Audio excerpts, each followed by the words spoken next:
Alrighty, welcome back to another thrilling installment of Fraggoth Reads. I'm your intrepid narrator, Fraggoth, and today we're going to be reading some more of Regenesis, the sequel to Cytine. Where's the button? There it is. So last time was basically recap, with some additional detail and texture thrown in. The biggest bit of detail here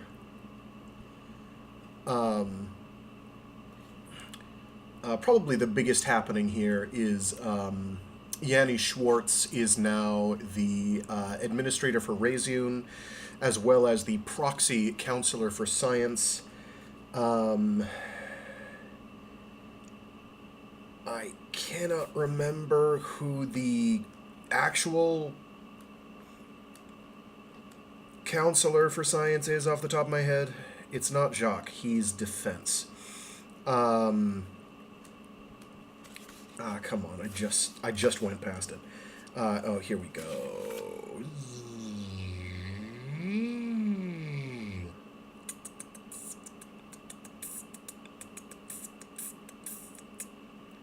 Lynch, yes, Lynch. So David Lynch is canonical to Cytine, to the Alliance Union universe. Oh, that should surprise nobody. And he is the Counselor for Science. Yanni Schwartz, though, is the is nominally the power there, although he makes some intimations that he's only really in power so long as Ari Emery lets him be in power, though that is the quiet part and he doesn't speak it out loud. So he's juggling a fair number of eggs.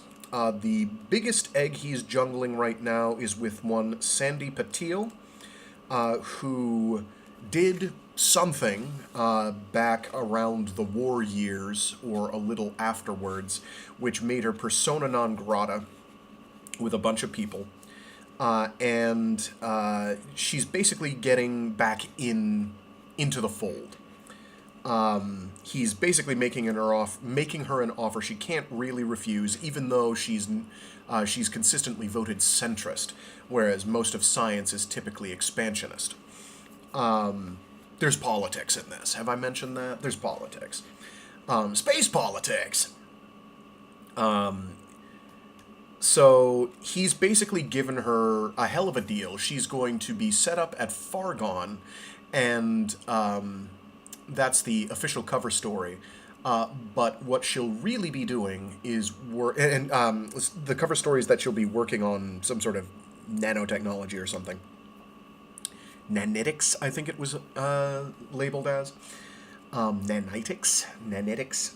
At any rate, that's just the cover story. In reality, she's going to be nominally in charge of a project at a planet, I believe, called Eversnow, which is very literally a snowball. It's in like a million-year ice age at the moment,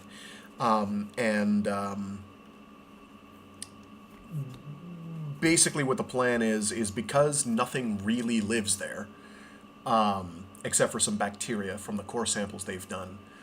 They're going to heat up the planet and basically make a real go at terraforming. Because beyond Cytine itself, no one has ever really done terraforming in setting. You had some colonization on and exploitation of the planet's resources on Pell, but because there's a sentient species there, nobody really terraforms it. There's like a fungal spore situation there, and an atmosphere situation there that is inimical to human life. We have to live in domes and wear rebreathers, and even if you aren't wearing a rebreather, eventually something's going to get you there. Your life expectancy is reduced.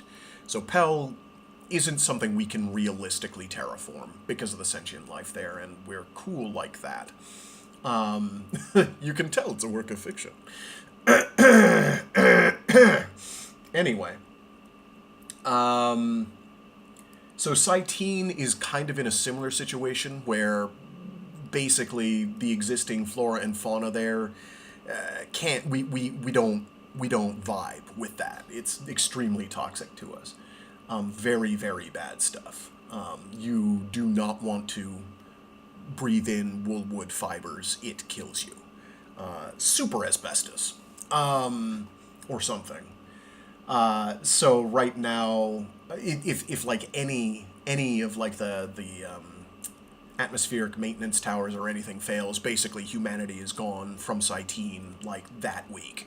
They're gone. So it's very precarious, and it's not really viable without completely eradicating the existing biosphere, and there's reasons people don't want to do that. Not the least of which is because of the existing flora and fauna on Cytine, rejuve technology was able to be developed. So, basically right now there's the only place where humanity is the only two places, that humanity has been able to have a foothold on a planet and survive that anyone knows about are Earth itself, where we came from, and Gehenna, which is a whole situation. See 40,000 in Gehenna for details. That's a whole thing. And to call those people now is sort of a bit of a head scratcher. There's something different now. And that's only like halfway. They're only at like the halfway part of that book. Things are going to get a whole lot weirder. And so right now, the state of play is you don't terraform or colonize. It's, you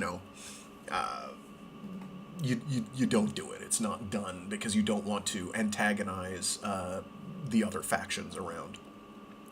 So that's where Eversnow comes in, a planet that could be converted into a survivable location, given time, and doesn't have like a native flora fauna, doesn't appear to have a native flora fauna base that you'd be eradicating in the process.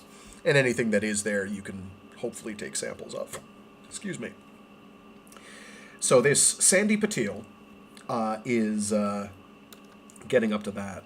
And then Yanni goes and shows off his real politicking chops by talking to counselors of defense, kind of just showing, here's what I've got set up, here's what we're doing. This is mutually beneficial to all of us. And Mikhail Korain, who is basically the nominal head of the centrist party. He's like the face of the centrist party. Who Mikhail Korain does have a problem in the form of the Paxers and some of the abolitionists who nominally vote centrist, but they got views, man, and they're bombing stuff, and that's problematic. That doesn't make life easy. That makes it hard. So basically this Eversnow project and further development of Fargon Station, by the way, winds up being a nice bit of red meat for him and his party. So he is ultimately all for it. So basically the biggest takeaway we had from last time is that Yanni Schwartz is an operator, smooth and otherwise. He, when he wants to be a good political operative, he is very good at it. Whether he's as good as the Nyes is anybody's guess. But basically, he's been sending the message, we are not the Nyes, we are not the Ari Emery, we are something else. I have things I want to get done. I can work with people, is what he's doing.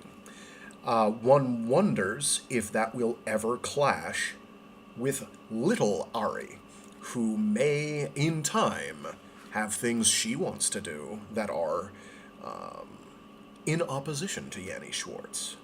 He himself has broached this concept in soliloquy well, not soliloquy, but in his private thoughts. Anyway, that gets us more or less caught up.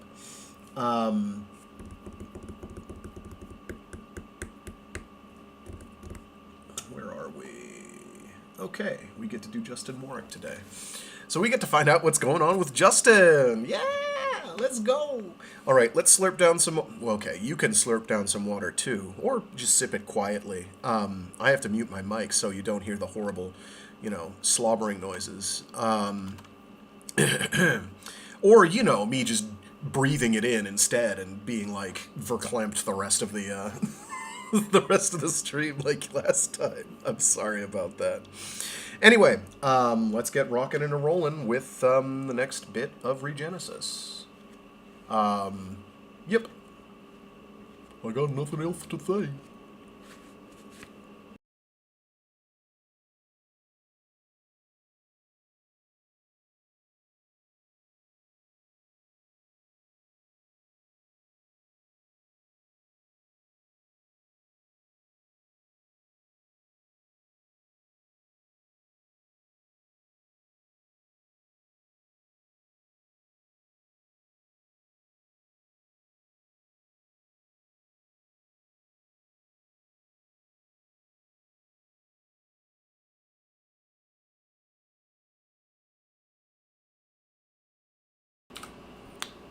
Book 1, Section 1, Chapter 5, April 22, 2424, 15:45 hours.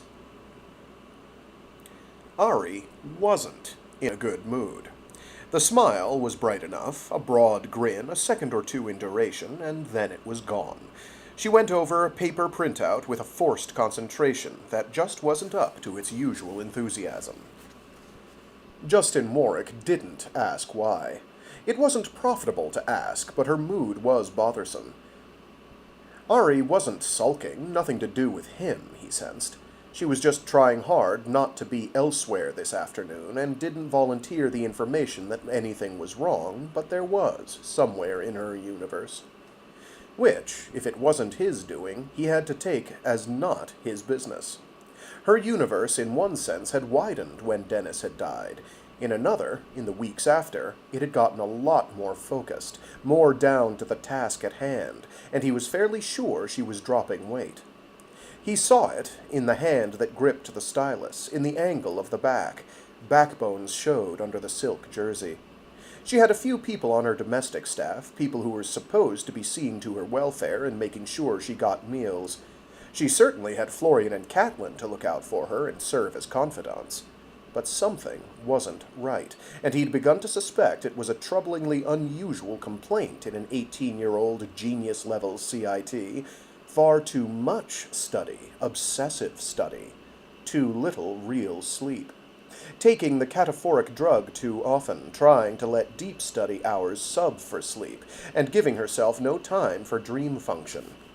That could lead to some real ET behavior. Ari didn't say so, but the signs of that were increasingly there, in the weight loss, the slight rawness of nerves. "I don't see it," she said after scanning page after page. "Justin, I don't see it." "Maybe a little sleep would be a good thing." "I sleep just fine." "Sure you do," he said. "Ari, do me a personal favor. Have a little more of it." Now he got the frown, full force and directed at him. "There's nothing wrong with my sleep pattern. I'm just not seeing this problem, is all." "Well, possibly I'm wrong." "Well, possibly I'm wrong." Not likely. He knew the psych set represented in that printout very well, and he knew the particular case in question, and the right answer was obvious to a much lesser operator. On the other hand, he was dealing with a mind that was capable of taking a new approach to a classic problem, and capable of not pinning the solution where every other operator thought it was. It was an interesting point whether the obviousness of the answer would make her miss the question, or whether she had rejected the classic answer and that was something else which no other examiner had ever caught. Oh. I don't know how I misread that one, that's funny. Or whether she had rejected the classic answer and was after something else which no other examiner had ever caught. They weren't going to find it out in 5 minutes. "I want you to take this home," he said. It was near the end of their regular session. "Don't look at it again until tomorrow morning. And, young Cherryh—" "Don't call me that." "Ari. Ari, get some sleep. No study tonight. That's your assignment." A quick flash of dark, sullen eyes. "I'm fine." Oh, 4-letter F word. "Sure you are. Take the evening off. Take the night off. Think about it." "Too damned much thinking," she said. "I can get this, damn it." She had a real bent for macro sets, the big picture, a very, very rare skill. He was an expert at micro sets, and he taught her what he knew. It was what he did these days, regular one-on-one sessions, 5 days a week. He gave her cases, she figured them, they discussed the answers, and sometimes argued them. They were working on actual integration work, putting psych sets together in a community, letting them run in the original generation and 2 or 3 more, and seeing how the interface worked. But the one he'd given her, and also slipped into the latest mix, was an Azzy named Young AY-4, who wasn't theoretical. AY-4 had blown up and attacked his teammates, lethally, during the war. Justin hadn't told her that. He just pointed out something had gone wrong in the integration, and she'd correctly picked up on AY-4 as the problem.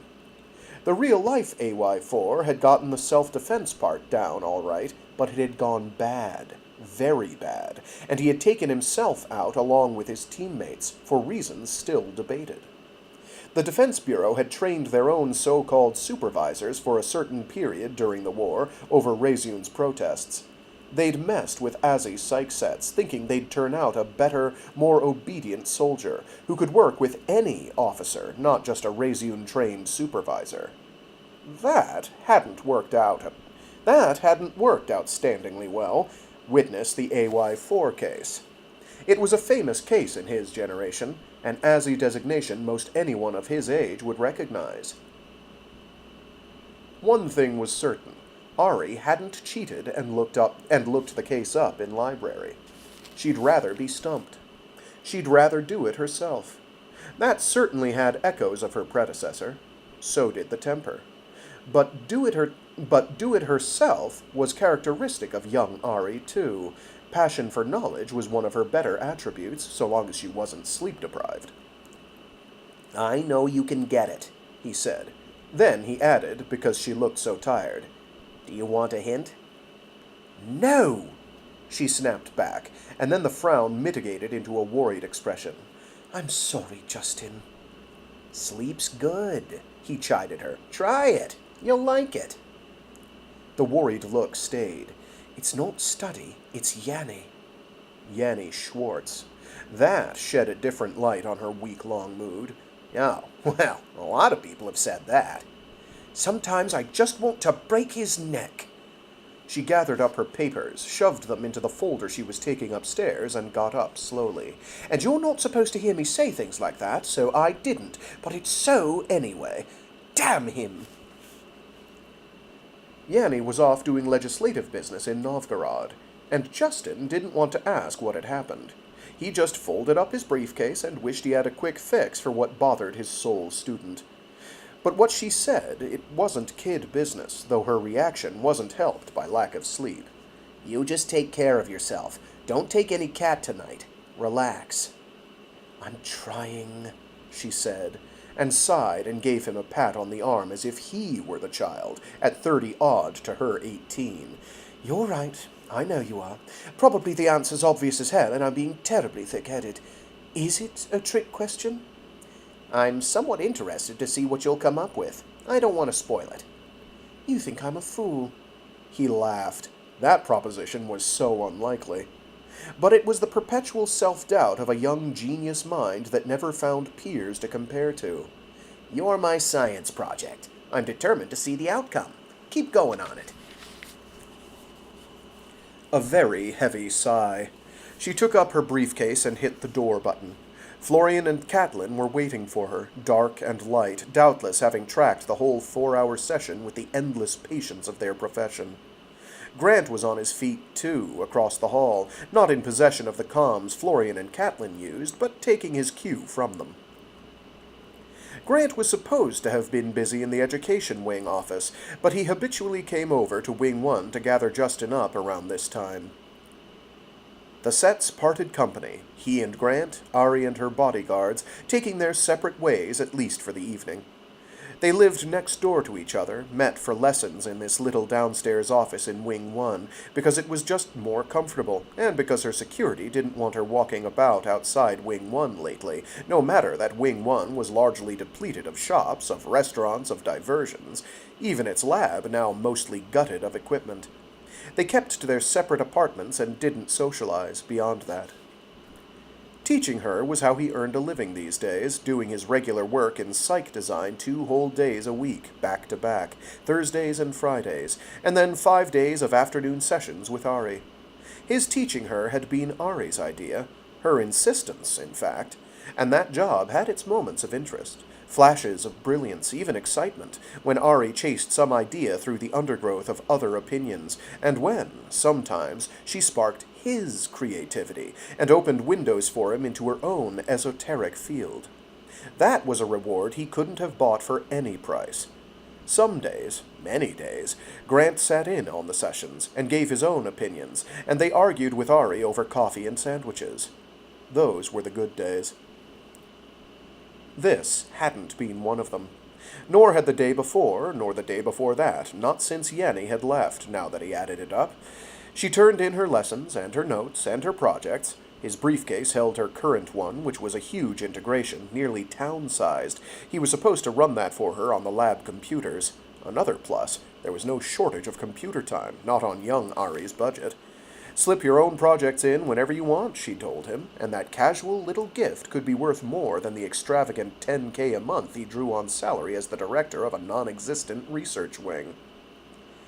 But she hadn't been herself for a week, and Yanni, off in Novgorod, seemed to have done something she didn't like.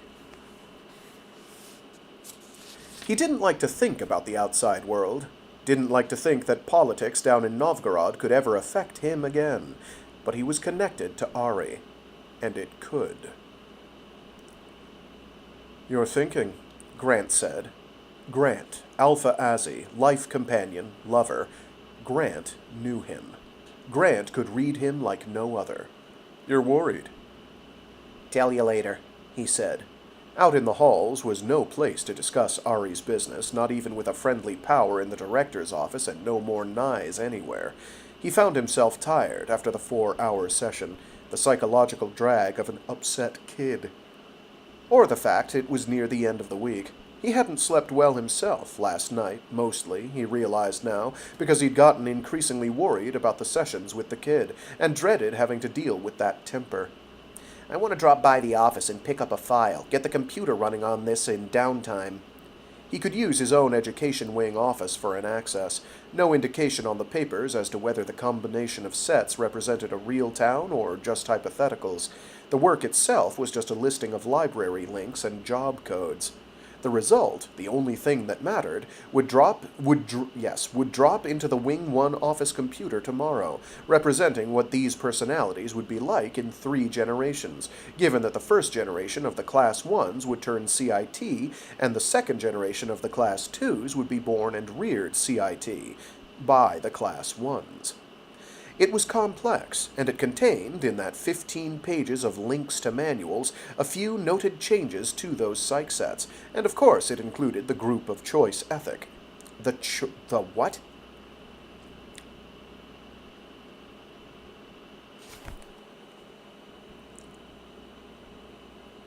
I misread that, it's okay. Brain decided to have dyslexia. Dyspraxia? One of those. It's because my eyes are always, I think I've revealed this before, my eyes are like half a line to a line ahead of where my mouth is. And every so often, the interface hiccups. And something will happen. Where were we? Here we go.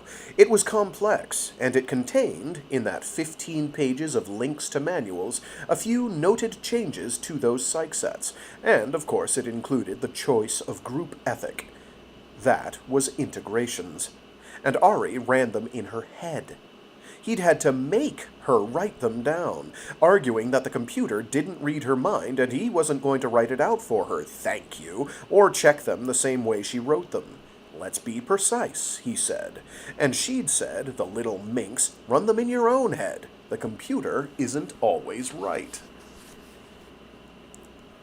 Is there time for me to chase down some loose ends of my own? Grant asked. About half an hour. Then dinner out. All right? It's been a long day. Fine with me. Not enough time for my business. Not enough time for my business. I'll watch you work. Fine with me. Not enough time for my business. I'll watch you work. They shared that office over in education, their old office, as happened, convenient for the small staff they had, a staff that couldn't get it clearance for Wing 1 or his work with Ari. He couldn't hand Ari's notes to his staff to deal with for 2 reasons. 1, that anything she produced was classified, and 2, because his staff couldn't operate on that level. But staff saw to it that the other things got done, when he was gone most afternoons. M had gotten the rhythm of their schedule, and kept it going when neither he nor Grant were there. Oh, actually it says was there. Whoops.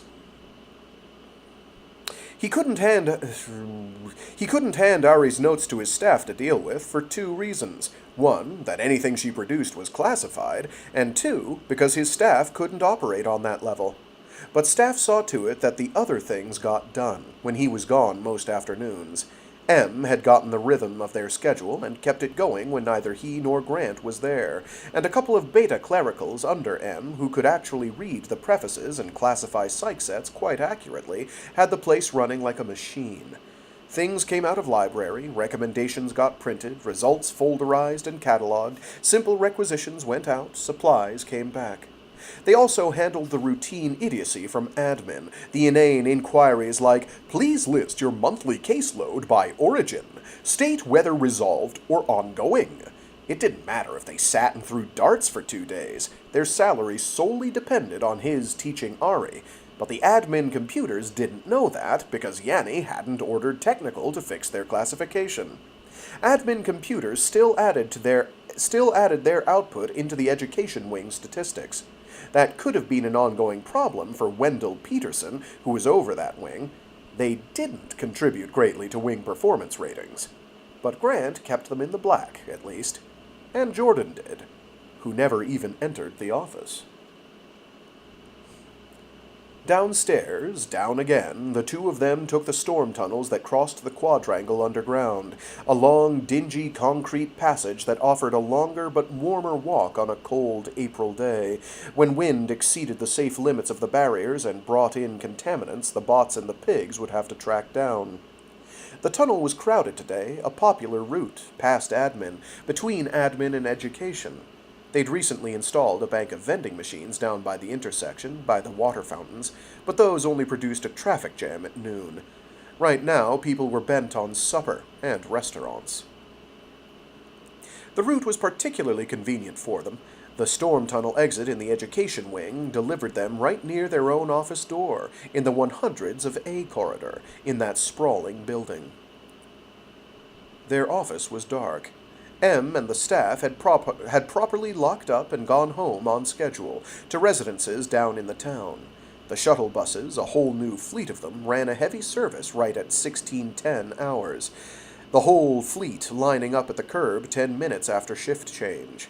M and the staff likely had mentally dumped the day's business and joined the outpouring, blithe and free for their own pursuits of the evening.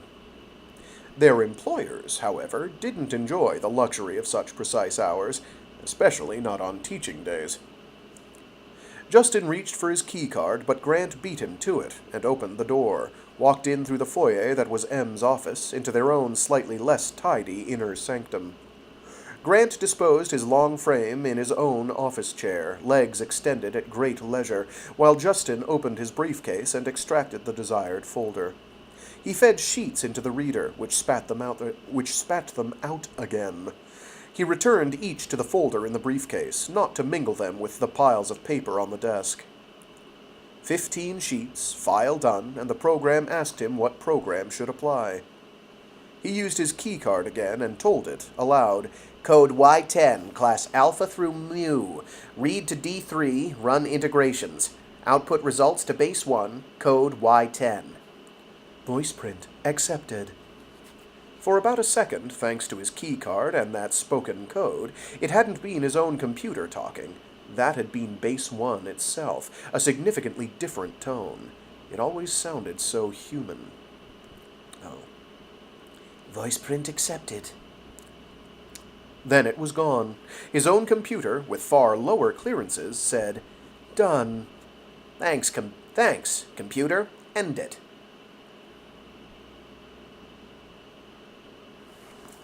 So now we run into a bit of a problem. Because I made sure to do something I shouldn't ought last time. And that was to make Jordan sound completely different than Justin, even though they are blood relatives, and in fact Justin is a clone of him. And now it says very specifically, quote, "Well, unquote, someone said. It was his own voice, or nearly so." So we're just going to roll with what I did before and continue compounding on our mistake. Because variety is the spice of life. "Well, someone said. It was his own voice." Also, I would have gotten incredibly confused in the few times that Jordan and Justin were having to interact. Grant, strictly speaking, probably should sound like them too, because he's kinda, sorta... He's a tweaked clone. Anyway, "Well, someone said. It was his own voice, or nearly so." He turned, his heart giving a little thump, and saw his father standing in the doorway. In the inner doorway. Hey, we're closed for the day. Half a joke. His father wasn't supposed to be here. It took a security clearance to get through that door, in an office that dealt with actively working psych sets and one special student's study projects. Jordan Warwick's security clearance was entirely nuked. Gone. Non-existent. And M would have stalled, held him in the outer office. Nobody being there but them, they'd just left the inner door open and the outer door unlocked. "I figured you were." It wasn't only Jordan who'd come in. It was, of course, his companion Paul as well, whose accesses had also been nuked. Jordan walked all the way through into their inner office and looked around. My old digs. It had been, before the first Ari died. My old digs. Oh no, that's him saying that. "You changed the paint," Jordan observed.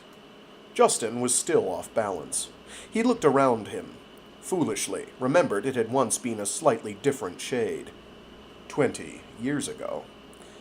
I suppose it is different. Still green. I didn't even question it. Probably security took the walls apart. Jordan gave a look around him, and Justin snapped the briefcase shut, sealing up the last item exposed. Probably a whole new set of bugs. Possibly, Justin said. He worked with his father in off hours since Jordan's return in the living room of Jordan's apartment. He brought a different briefcase with him when he did. Jordan asked him, "What are you working on?" Today's a teaching day. He used his handprint to open the safe and put the briefcase into it. Her. She's the only student I've got. He shut the door and sealed it, feeling much more comfortable after that door was shut. Grant, meanwhile, had gotten to his feet as Paul came all the way into the office. I hate to say it, but you know you two are pushing it with security right now. What's life worth without a little excitement? Jordan sat down on Grant's desk edge. You look tired. I am, I think. Want to go out for a coffee? I've had way too much coffee today. Bar? Sure, Jordan said. Got an idea? Abrizio's. It was downstairs in Ed A. It had been there forever, never mind the new decor, and he thought Jordan would be comfortable in his old habitat. Great, Jordan said, entirely cheerful, and cast a wistful look around. A lot's changed. I've been to that bar. I liked the old color. Red. You remember. Everything changes. His memory had holes in it, back then. Significant ones. He didn't mention that. He'd shed the briefcase. He picked up one that didn't matter. Have you got to take that thing? I suppose I don't. He set it back on the floor and nodded toward the door, anxious to clear the room and lock up before they drew down to a set-to with security. He didn't quite make it. 3 agents were standing outside, Reseune sec, black uniformed and somber, just standing, watching. Offer a guilty excuse? Security knew where he'd come from, who'd walked into his office, and by way of the bugs Jordan predicted existed, they'd know exactly where they were going next. He could ignore them, but it wasn't in his constitution to do that. Off work, he told them cheerfully. Off to the bar. Sir, one said, stony-faced and solemn. It didn't make him feel any better, and it wouldn't stop them from reporting. The report to their headquarters had likely been simultaneous with Jordan's arrival in the office. But it didn't make him feel worse. I dropped by, actually, to invite you to dinner, Jordan said as they walked. Tomorrow night. Paul's cooking. Sounds good, Justin said, not mentioning the known fact that he couldn't reciprocate, living where he did. Jordan didn't mention it either. That design question you posed Friday, Jordan said. I think I've got an answer for you. I'll be interested. They'd collaborated long distance while Jordan was over on Planis, a cooperation permitted and not permitted by turns, largely by the whims of the Nyes. Now the papers flew back and forth much faster, and they traded notes on the house system, sometimes hourly, when he was in his education wing office. I sent you a memo this morning, Jordan said. Sorry, I didn't pick up my mail. That's all right. You'll get it tomorrow. This is a therapeutic break. Another turn in the hall. They took the escalator down among a handful of clericals and educators. A scatter of noisy kids, likely residents from upstairs, played tag in the planted garden below the escalator, down among the stone benches. Beyond, on the right side of the mall, a small cluster of neon lights advertised a bakery, a florist, a shoe shop, a casual clothing store, and, farthest in the limited view, Abricio's Bar and Grill. The little mall was at storm tunnel level. It formed the commercial underpinnings of the education wing, a cozy little place, hardly wider than it had to be, frequented at noon mostly by academics, clericals, and the occasional tradesmen from the adjacent shops, but in the evening, mostly by residents from upstairs. Abricio's offered a better menu then. Inside, the little bar was dark, neon, and had a reasonable level of music and conversation. One table was left, midway down, and they claimed it, pulled back the worn, still comfortable chairs that had given up all pretense of authentic wood, and sat down. Dog-eared menus stood on the table in a cluster of seasoning and condiment bottles. Justin and Grant didn't bother. Their regular was a standard choice. Jordan took a perfunctory look. And it wasn't the sort of place where you input your choice with button pushes. An actual waitress, her name was Sonia, came over, asked for orders, and served ice water for starters. They'd come in just for drinks. Justin and Grant ordered a large plate of chili over chips with real cheese, which was usually supper enough on its own. Jordan agreed, and talked about integrations and deep sets between chips. It was a slightly high-end conversation for Abricio's evening crowd, where the more likely conversation was administrative and domestic woes or the current soccer scores. It was quiet enough for a reasoned argument, at least, and a disposable napkin went the circuit of the table, increasingly blue with the hieroglyphs of psych structure notation. Not the sort of item they'd leave behind them, but not the sort of conversation that posed a security problem either. The items he regularly brought Jordan weren't under security lock. Pleasant evening. Uncommonly pleasant. That's interesting, Paul said, regarding Justin's latest insert into the set they described. Nice. Jordan snatched the napkin back from Paul. Ease off. Thought you'd know better. Don't you dare take that in. Oh, jeez. So, there might be some clattering in a bit.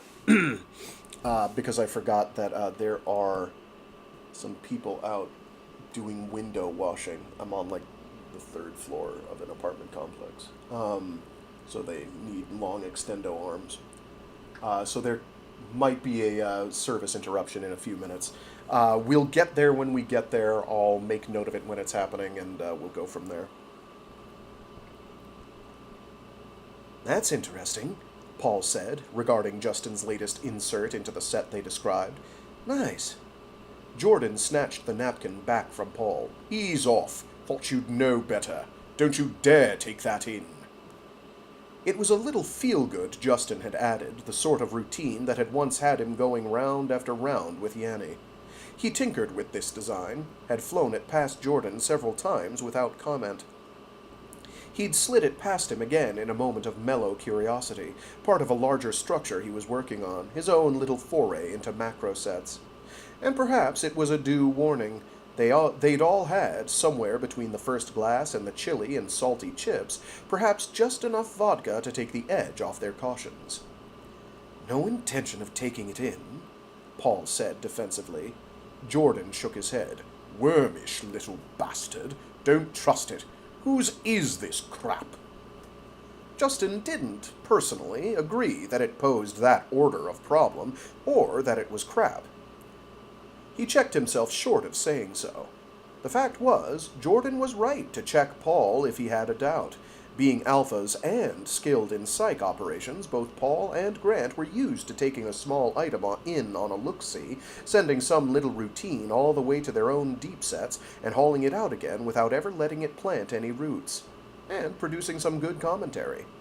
The only danger lay in something that hit their deep sets and felt good at the same time, that tempted even an alpha to hold it, secretly. And it was, in fact, deep sets, that little piece, but he didn't think what he'd handed Jordan was in any sense harmful.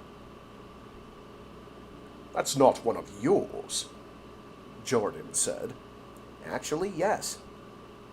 He'd written it, and perhaps it was a little stinginess, or just that he wasn't quite through refining it yet.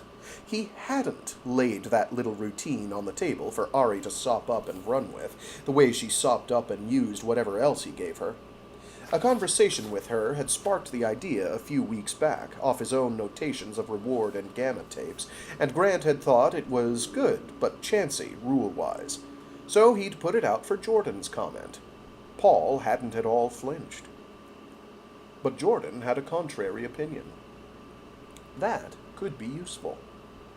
This, Jordan said, is aimed at group dynamics.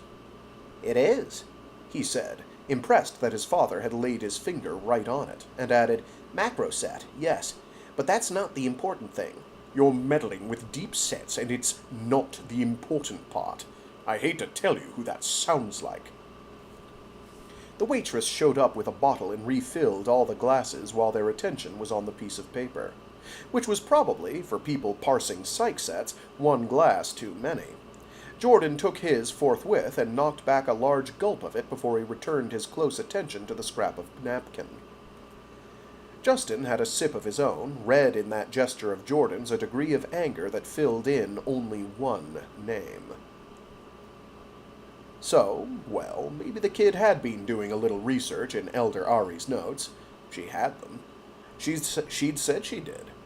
And, though it would be a disappointment to him if she'd pulled those items straight from Elder Ari and not from her own intellect, he shouldn't be surprised. She had a clerical staff, had an office. She could get any access, God knew. She'd been putting out masses of design work in recent weeks. Certain people in admin, Yanni in particular, had warned him about Ari 1's notes, to be just a little alert for Ari cribbing off her predecessor. But she'd been arguing with him, and, damn it, she'd argued her points with understanding. There was no mistaking that. They'd had fun with it. And no, damn it, he didn't think she was cribbing. She was too fast on the response, give or take today's performance. He worked back and forth with the kid. She produced things that were downright elegant, and scarily wide, while he watched her work. He'd listened to that simplicity and simultaneous broad sweep, admired it, and this one was his flight of inspiration, damn it. And this one was his flight of inspiration, damn it. But it evidently sounded to Jordan like his Ari. So maybe he had more of the original Ari's notes in that briefcase in the safe than he knew he had. God knew what classified programs that could dip into. Gehenna was only what this generation knew about. Or, worse thought, one that sent a cold rush through his veins. Could he be remembering the original Ari's lessons with him from way back? Could repressed thoughts have woken up lately, having finally found something in her successor to tie onto? Oh my gosh. So there was a comma after almost every word in that. And I think I got it right. I'm gonna read that last paragraph over with notations intact right before the squeegees come. And I'll put it on pause for, I don't know, like 5 minutes or so. So maybe he had more of the original Ari's notes in that briefcase in the safe than he knew he had, ellipsis. God knew what classified programs that could dip into, period. Gehenna was only what this generation knew about, period. Or, M-, worse thought, M-, one that sent a cold rush through his veins, M-, could he be remembering the original Ari's lessons with him, comma, from way back, question mark, sorry? Could repressed thoughts have woken up, comma, lately, comma, having, comma, finally, comma, found something in her successor to tie onto, question mark? You see what I'm up against. I love her anyway. I love her because of this. That was an E.T. thought, one he really didn't like. He didn't remember the study sessions with the first Ari. Not all of them. So you did this? Jordan asked him bluntly. Yes. Wide as hell. Feed this to a population with a disposition to take it deep, and it'll set hooks. You won't ever get it out. It doesn't seem to do any harm. That's what I'm asking you about. The breadth is the harm. That little routine won't stop. It'll mutate in ways you don't know and the computers can't track. Are you sure it will, in the gamma sets? I'm saying it will. Where will it intersect? I'll admit I don't know. That's why I brought it to you. Another slug from the glass. You don't know, I don't know, she doesn't know. You don't let something loose that mutates as it integrates. That's exactly the kind of thing Ari loosed. Where she loosed it. You know that? The damn woman wouldn't listen. She'd just go E.T. and say it didn't matter what you thought. She understood it. Sorry you don't. It's going operational next week. Damn her! A small silence. Grant quietly retrieved the napkin and pocketed it. Conversation over, at least on that topic, that might have grazed oh so close to things security wouldn't want discussed in a neighborhood bar. All but said it was Gehenna adjacent, which would not go over well. Well, you're likely right about the routine, Justin said, and got a smoldering flash of eye contact from Jordan, a stare that locked, hard. Probably it's too wide. You're in it up to your neck, Jordan said. You're teaching the brat. Be careful she doesn't teach you. Do you know what I mean? That this is an example of it? Justin said. I don't think so. It's just a mind stretch, a thought problem. And she's coming up with stuff like this on her own? It's mine, for God's sake, believe me. But this isn't the place. Let's not discuss it. Let's go to our place, Justin said, because I've got some things to say. He didn't want to. That had been 3 glasses already, counting before and during dinner, and now after, and they were generous glasses. He hadn't taken more than a sip of his third. Jordan tossed off the rest of his and shoved back from the table, then intercepted the waitress and handed her his card. Justin threw a look at Grant. Grant's face didn't react, but his eyes moved in a quick warning reaction. Probably, Justin said when Jordan had paid out. We really had better get on home. I have some things to say, Jordan said brusquely, and I've had an alcohol enough to say them. Maybe too much. Come on, Jordan said, and he could have a fight now, try to corner Paul and get Paul to quiet the situation, if only by handing Jordan enough alcohol to shut him up, maybe even hitting the bar down the row, where the music was too loud for coherent conversation. It had been pleasant until then. It wasn't now. and Jordan's tolerance with security was already paper thin as it was. He opted for going to Jordan's apartment, exchanging a few words in a venue where they could name names, and then going home, before the naming got too specific.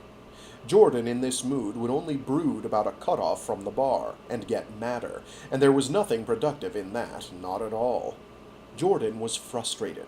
He wasn't employed any longer, not since his return from Planis. He had nothing to do but sit and read and work on the low-level problems Justin handed him, output which Justin read, remarked on, and passed on to Clinical under his or Grant's name. It gave him a better output on his record, and kept Peterson happier than he would have been, but it wasn't doing anything for Jordan's mood or his bank account. Jordan drew a stipend from Yanni's office, the size of which he wouldn't name, but it wasn't large. He had the rent and utilities paid. That was all. And Justin didn't want another round on that score. Jordan's situation was on hold until the Reseune board met, and that was that. Jordan wouldn't get his clinician's certification and his security clearance back until Yanni and Jordan were talking again. There'd been some sort of blow-up right before Yanni headed for Novgorod, and what Jordan had said in that office or what Yanni had said wasn't in his need to know, apparently, because neither of them had been willing to talk about it, but it certainly hadn't advanced the cause of Jordan getting his security clearance back. And it wouldn't be helped by a public scene tonight.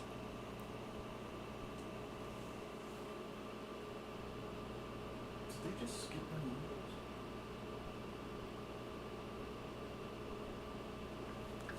Okay, give me a sec. I gotta talk to a guy. I gotta poke my head out a window and yap at somebody for a minute. Give me a sec.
Ah, there it goes. Couldn't see it because I'm blind. There will be some clattering later. Probably in a minute or two. They're having to lug over a water pump type fixture because of the location. So, we will keep carrying on until then. There may be another hiccup in service.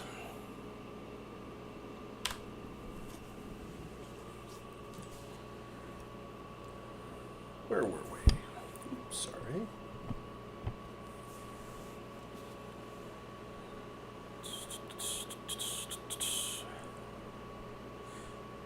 They took the escalator up 1, walked over to Education B, where Jordan's apartment was. Not a word spoken until they'd gotten inside and into the living room. Jordan immediately went to the bar, filled 4 glasses with ice, and poured healthy shots of vodka. Justin frowned and didn't say a thing. He took his when it was offered, and went and obligingly sat down in the conversation pit, with Grant on the other end of the couch. Jordan and Paul took the other side. "So," Justin said. His plan for a quick exchange and exit was evaporating, but, well, predictably, Jordan's anger would probably give way to a complaint about the certification issue and the clearance issue, which then would go into known territory. Not pleasant, but he owed it to his father to sit through another rehearsal of grievances. "What can't we say in the bar?" "That you're making some bad choices." "Professionally or personally?" "Both." "They're my choices, bad or not." "You bring me these piddling clinicals, which you get paid for. In effect, I'm working for you." "If that's a bother to you, I won't bring them." "They're all that's keeping me sane." A drink of the vodka. "A damn thin thread these days. Damn, Yanni." "I hoped you'd give me a reasonable critique on the other set I sent you," Justin said. "I'm waiting for it, in fact." Jordan had had too much vodka to make any sense on that topic. Justin was well sure. Jordan had likely forgotten all about it in the heat of the argument at dinner, but he had questions of his own that Jordan hadn't satisfied. The reward structure in that Theta set emanated directly from work he and Jordan shared for years. It was related to the problem he'd handed Jordan in the bar this evening, and he hadn't expected that kind of reaction. Yanni used to heap scorn on his own reward concept in the low-level sets, claiming it would produce problems down the generations in an Azzy-derived population. Yanni had called him a damned fool, until Jordan started working with him, and then Yanni had started listening. "Piece of crap," Jordan said. Well, that wasn't what he'd hoped to hear. "In what regard?" "In what regard? Don't give me that calm-down routine. Your damn design is out in the ether. Piece of crap, just like that crap you handed me at dinner. Same fucking reason." "Sorry, then. I won't press you for specifics tonight." "I'll give them to you with a broad brush. Same issues, same reason, same damn problem I fought out with Ari. She didn't listen. She implemented. Now I see it in my son. Grant, do you agree with this crap?" "Sir," Grant said, insofar as I follow the thread of this argument, I am in agreement with the design, yes." "But then you're Ari's design, aren't you?" "Sir." "Jordan," Justin said sharply, "don't pull that. You don't believe it, you don't mean it, so just don't touch it. That's your 4th glass." "You don't see a problem. You think you're fucking brilliant, skipping over any substructure. Just go straight for the deep sets. It's the shortcut, everything for the shortcut. And the poor Azzy you program, pity them. They're not alphas, they're not going to figure that's a leap of flux-thinking logic. No, you're going to have theta minds making a leap from an A to Z with no supportive structure, no cross-links, no workup in their skill set level to encourage any critical thought about their actual performance. Thetas aren't good at that." "Don't read me basic lessons. You know damned well you're taking a shortcut." "I am. Yes, admittedly. That's the whole purpose. And you're going to have a pack of thetas gone ET with no recourse but Reseune operators to pull them back to sanity. If they can. A batch of smug, happy, wrong-headed workers. That's why I come to you. A little bald flattery never hurt, but it was also the truth. I see you don't think it's a good idea. I respect that. I just expect more specific reasons for your opinion than I'm getting here. I don't know why I'd bother. You're getting all your theories from the little darling. I'm sorry. I don't think so. I damned well know so. You think that's new, that leap of procedures you threw into that last paper? That's Ariane Emery. That's Emery, cut and dried. She'd just wave her hand and say, with the appropriate gesture, "It will work, it will work." Hell, that kind of thinking created Gehenna. That's her kind of thinking run amok. She was doing it that far back. But the Azzy there lived. They weren't expected to, but she expected it of them. She just didn't tell defense. And what she did worked. The fact that there's been another input into the system that wasn't in program, well, that's the universe for you. Don't you get it? You can't anticipate your little program to run forever in a bubble. Something's going to impact it. Something damn sure did on Gehenna. There's got to be a dividing line between trusting the subject will adapt and going only by micromanaging little situations, constantly referring back to a supervisor.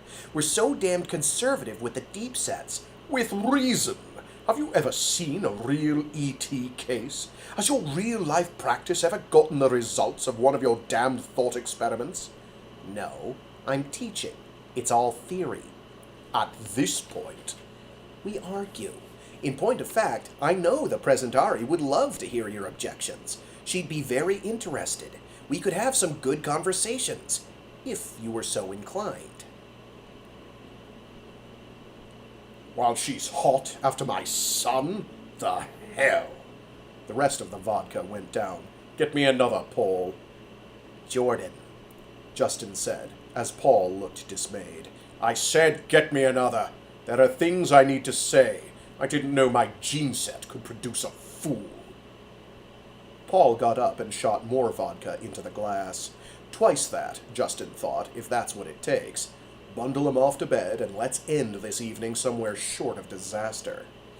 I hate to point out, Justin said as Jordan took the glass, that's 5. Have you been alone with her? Are you asking if I've had sex with her? Justin asked. I'm asking if you've been alone with her. Grant, has he ever been alone with her? Sir, I'd rather not enter this conversation. No shit. No shit. This is just agonizingly awkward even to read. It's like, ugh. I've had this conversation before. Well, I've had variants on this conversation with certain people before. I won't name names. Grant, damn the situation, wasn't able to lie, not to a man who'd been his supervisor as well as his CIT father. In some situations, he was thorough Azzy, and too vulnerable for this fight. I'm taking Grant home, Justin said, and set the glass on the side table, till you're sober. Grant, don't answer him. You don't have to answer him. Oh, I'll imagine the answer then. Stay put, Grant. I'm not through. I am. You sit where you are and you listen to me. I'm seeing things in your work. I've been seeing them. I've corrected you. You've changed things right back where it matters. You've changed things right back in the same vein as that little item you sent me this afternoon. The same thing you shoved in my face at dinner. I was uneasy about the concept. I didn't get an answer on the others, just a correction with no note. I wasn't sure why. I was asking your help with a problem, Dad. I'm sorry if it gets you some ET flashback to your own time. Oh, back to my time, is it? What is my time? Can you tell me that, son of mine? I didn't mean that. Pretty clear what people here think. 20 years out of the current here. 20 years of a real style change in operations here. Yanni Schwartz losing his mind and putting you with that little bitch to let her pick your bones clean. I don't appreciate that move. I don't care if that spoiled darling did threaten to stop breathing if he didn't. Actually, Jordan, I agreed to it. Clear the family name and all. Oh, that's good. I didn't do it, damn it! Do you need to hear that? I hear you. I just think it's as well the public, when this goes public, hears it too.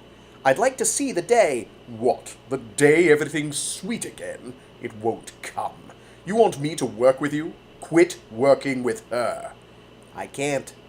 Can't? Let's put it this way, Dad. I won't. I respect you. I respect you tremendously, but you don't have the right to tell me who I work with. I'm getting something out of this. Oh, it's clear you're getting something out of it. And you don't have the right to take my theories and hand them on a platter to that little walking memory bank.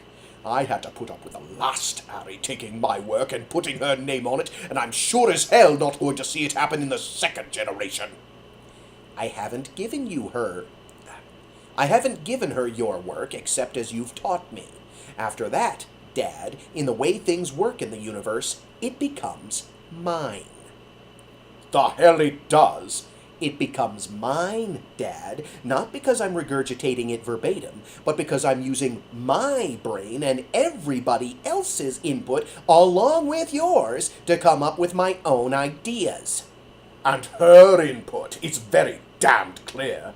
Because you didn't like a 2-line routine I wrote on a cocktail napkin? I gave you a second instance of a similar routine because my own leap of logic bothered me and I wanted your reaction on it, but do I get a sensible discussion on this one or the last 2 weeks? No! First you ignore it. I didn't ignore it, I corrected it. Twice, without explanation. I think you damned well knew my objection. I'm not reading your mind. So I said something tonight. In the bar? You didn't say something in any rational way. You went orbital without a launch, just up there. Bang! No preface, no sensible discussion, nothing but a fucking emotional reaction. Alcohol-fueled and flux to the max. You aren't thinking clearly on this, Dad. If you saw something in my work that triggered a flash of your own... Don't you go patronizing with me! All right. This is it. We're going home. Home? Is that what you call it? I live in Wing 1.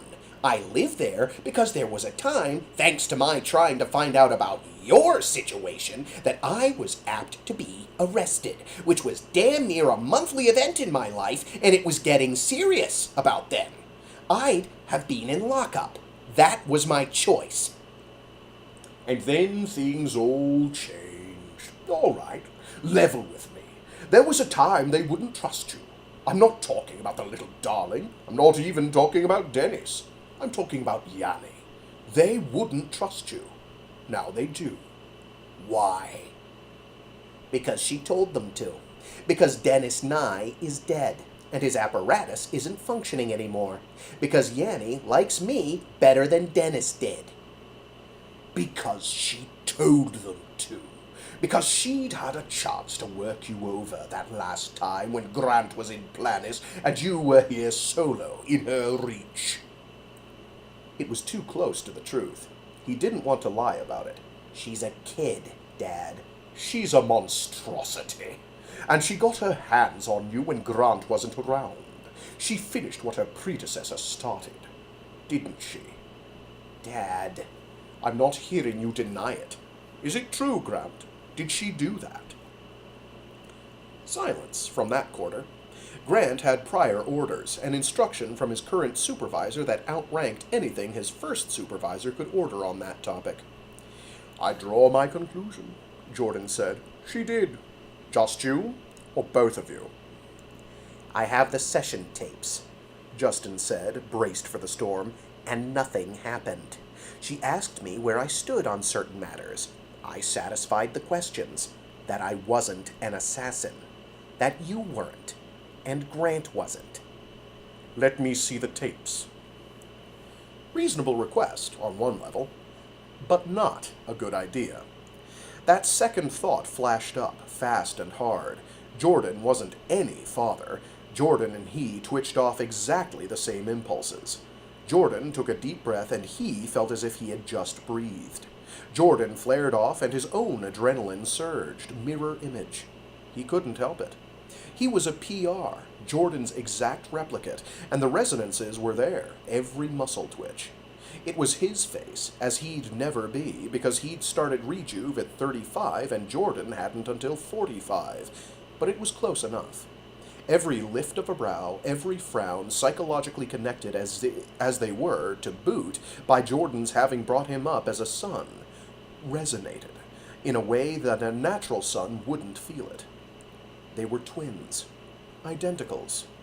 And his father, besides all that, besides the fact that his father's own gut would react to that tape of him lying there, deep tranked, undergoing questions from Ari's twin, besides all that, his father was a psych operator, and the first time seeing that tape, Jordan might be in shock, but the second and the third time through, he'd be gathering bits and pieces, tabs, things he could use in a constant, battering attempt to undo everything he'd seen done, to grab hold of parts of his own son's soul and jerk hard. Every damned time anything came up that Jordan didn't like, he'd have a key to his psyche that nobody else would. "No," he said. "No. Those tapes are private." "I'll bet they are." "This was a mistake," Justin said, and this time, in his own moment of temper, reached for the double vodka on the side table and downed it in 3 gulps, half ice melt, because he was going to need anesthesia to get any sleep tonight. After which he propelled himself to his feet, and Grant got up. "Night, Dad." "Oh, now we run for it. Touched a sore spot, have I?" "Maybe," Justin said, "but I'm not staying here to have you twist the knife." He got a breath, and one clear thought. "I want to go on working with you. If you want it otherwise, you can have that, but don't answer me tonight." "Tell me this," Jordan said. "How are the flashbacks?" He'd been plagued by them for years. Flashes of a couch, elder Ari, the taste of orange and vodka. The smell of it. Not of late. And he flashed on the answer, the thing Jordan was really asking. "Not germane here, Dad." "They're better, aren't they? Not as many as before you had a session with the younger version." "Was there sex?" "Nothing nearly so entertaining as the first time," he shot back, referencing the fact Jordan had seen the first tape, and he knew he shouldn't have said that. It was the vodka. It was the vodka, which hadn't been a good idea. He felt an oncoming wave of heat. "Grant, come on. It's not friendly in here. I'm sorry, Dad. I'm sorry for the whole damned thing." "They're spying on us, you know. This whole conversation will go to her." "More likely it'll go to Yanni. She doesn't meddle in my business." "She says." "She doesn't have to lie. And you've spread enough of my business out for the monitors to see at whatever level. I've had enough of this argument, Dad. I was glad to see you home. I knew there'd be problems." "Meaning I wouldn't fall in line with the compacts you've made." "Meaning everything, Dad. Meaning just about everything." He had the impulse to say, meaning you're frustrated about that license, meaning you're mad about lost time, mad about the current administration, mad that you're still under house arrest, mad about your whole life. But the vodka hadn't that thorough a grip on him that he should let that fly. He just said, "I love you. Go to bed and sleep it off. Maybe they'll arrest me in the morning because I was stupid enough to let this carry on this far. Maybe not. Things are generally better now." "Oh, the martyr, my suffering son." "Have it any way you like. Security is what security is, and they'll do any damn thing they like. I'm used to it, and they know I'll tell them the plain truth. Hear that, Yanni? Just go to bed, Dad. At least we didn't have this conversation in the bar, but I'm not sure we should have had it at all." "High time we had it." "Sure," he said, "if you think so. I didn't have an inkling you were getting that mad about my repeated question, so think about it. and calm down. Come on, Grant. This time they did make it out the door. He'd bet there was one more glass of vodka poured tonight, if not drunk, before Paul got Jordan into bed. He deeply regretted the one he'd had. "I'm gonna be hungover," he said to Grant. "Glass of orange, another of water, water every hour, and 2 aspirin," Grant said. "Sovereign. You were making perfect sense, by the way." "Sorry. Very sorry." You couldn't stop him. No security had shown up. They took the open-air route across the quadrangle to Wing 1, and through the doors, and security checked them through and never said a word. That much had changed since Yanni had taken over. People could be fools these days and not be arrested or interviewed. They might hear from Yanni once he got back, but tonight they made it home all right.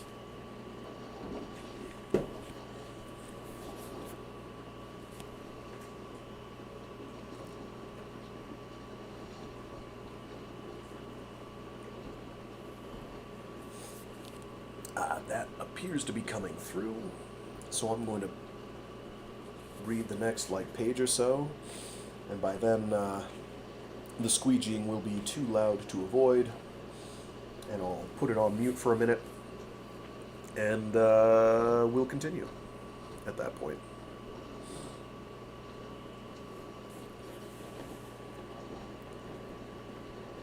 Book 1, Section 1, Chapter 6. I take it back. We're going to go on mute now? They're moving quicker than I thought. I'll put up an intermission sign, and we'll resume in a couple minutes once they're done.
Alright, I think we're good.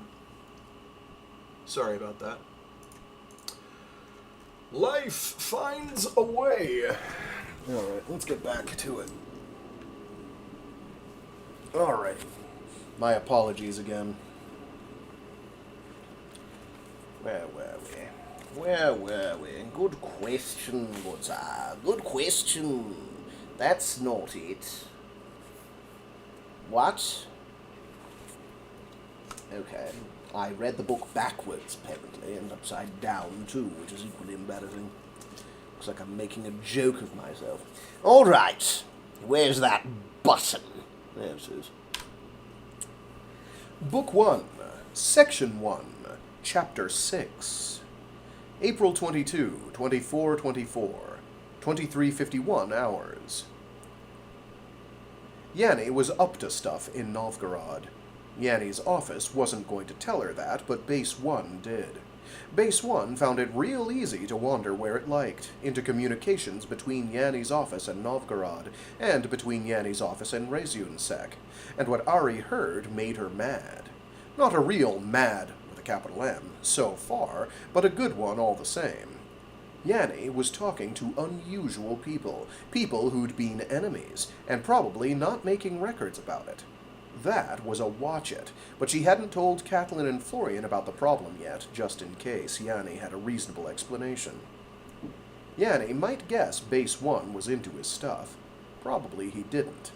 Dennis hadn't known to what extent Base 1 had invaded Base 2, or if he'd known, he'd hoped he'd worked around it, and he'd hoped he was being careful.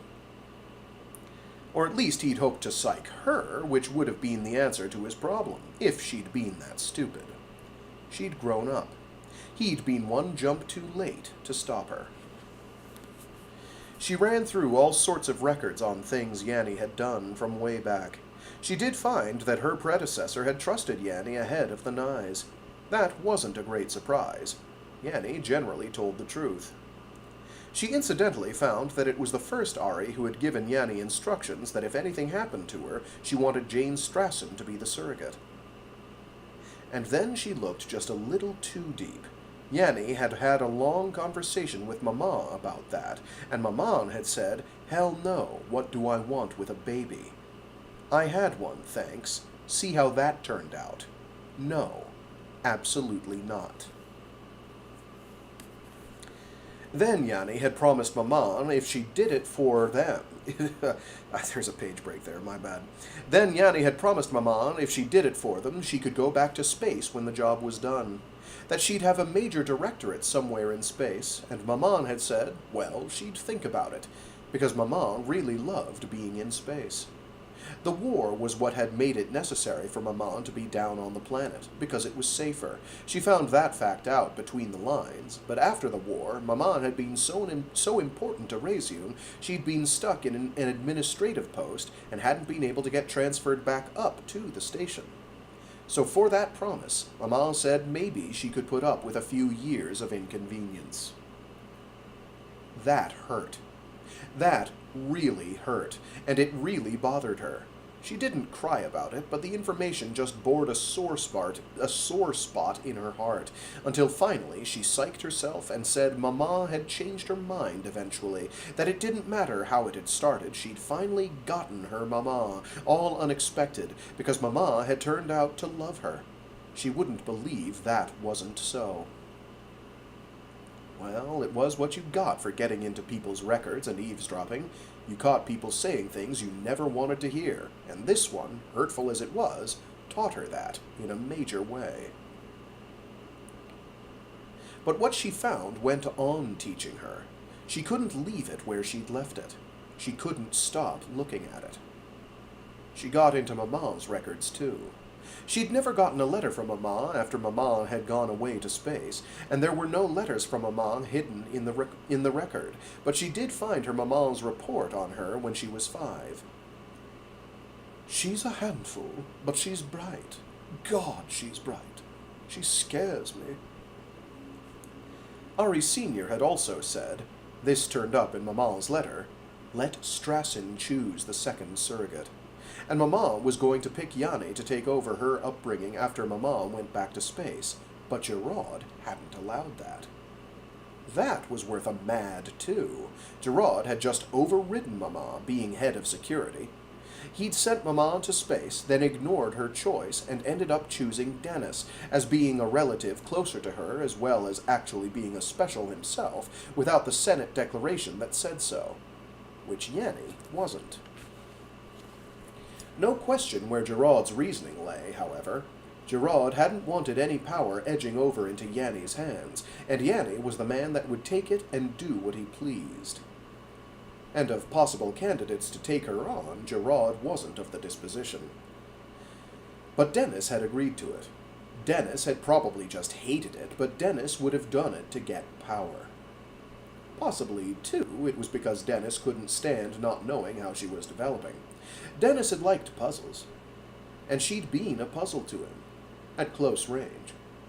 And by the time he was in it, he'd realized that an Azzy nurse wasn't going to keep her from disrupting his life, nor was domestic staff, nor even his own bodyguard. "The child has subverted the minder," she read on a certain date, in a frustrated communication to Gerard. "She eluded Seeley. She's a monster." She liked that one. It echoed Mama, in a Dennis tone. She forgot for 2 seconds that she'd lost one and killed the other. For a fluxed second, she was just there again, a little girl in Dennis's household, pursuing a mad about losing Mama, a mad that had never let her be friendly with Dennis, and never would. Or maybe it was just good taste, she thought. She'd picked her enemies, and she'd been pretty accurate so far. And then, with the thought of Dennis, she rifled through the rest of that electronic file, the one that slowly built a case against Dennis, finding justification for killing him, and, still in flux state, back to Yanni's file, as large as Dennis's, in Base 1. Was there a connection? Did one temporary authority equal the other? Was Yanni on the level with her?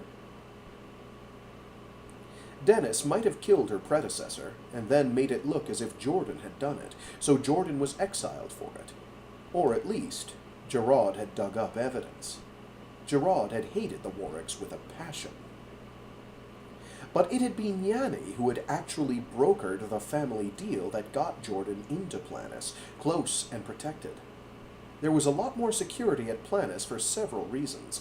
The military base, the isolation of oceans you couldn't even fly across without decon, the fact that Planis worked on a lot of military projects and every communication that went out of there went through security.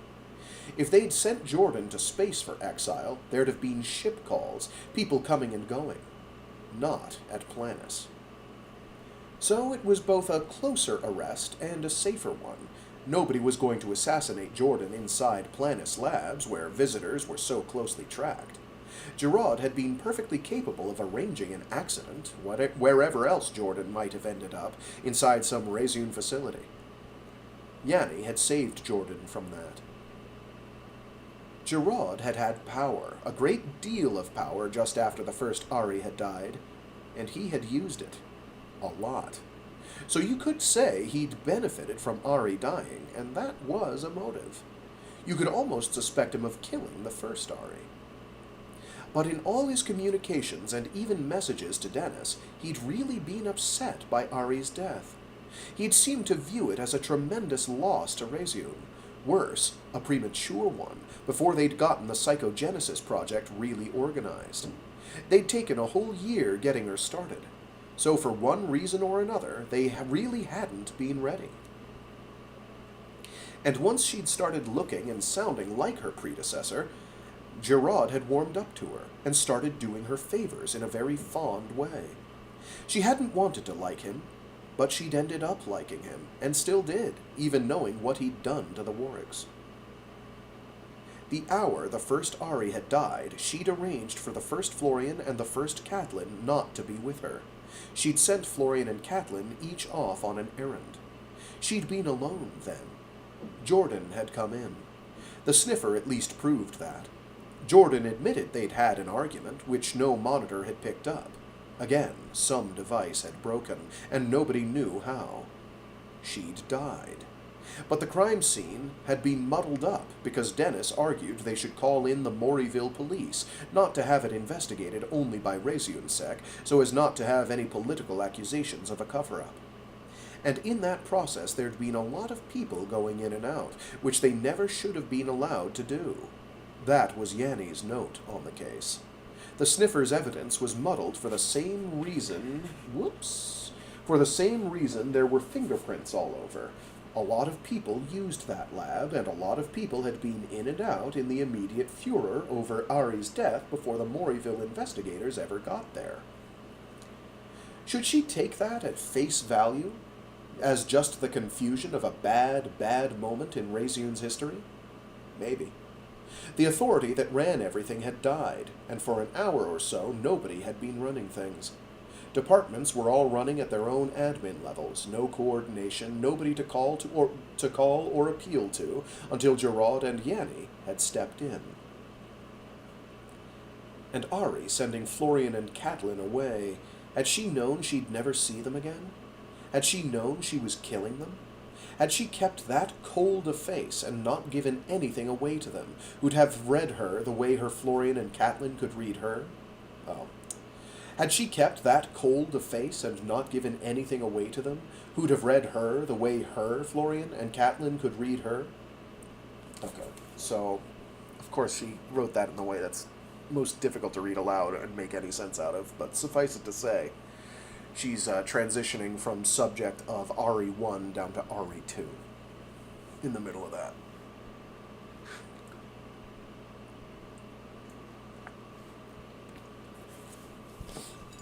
And making it as tricky as possible. For me, the reader, to read at you.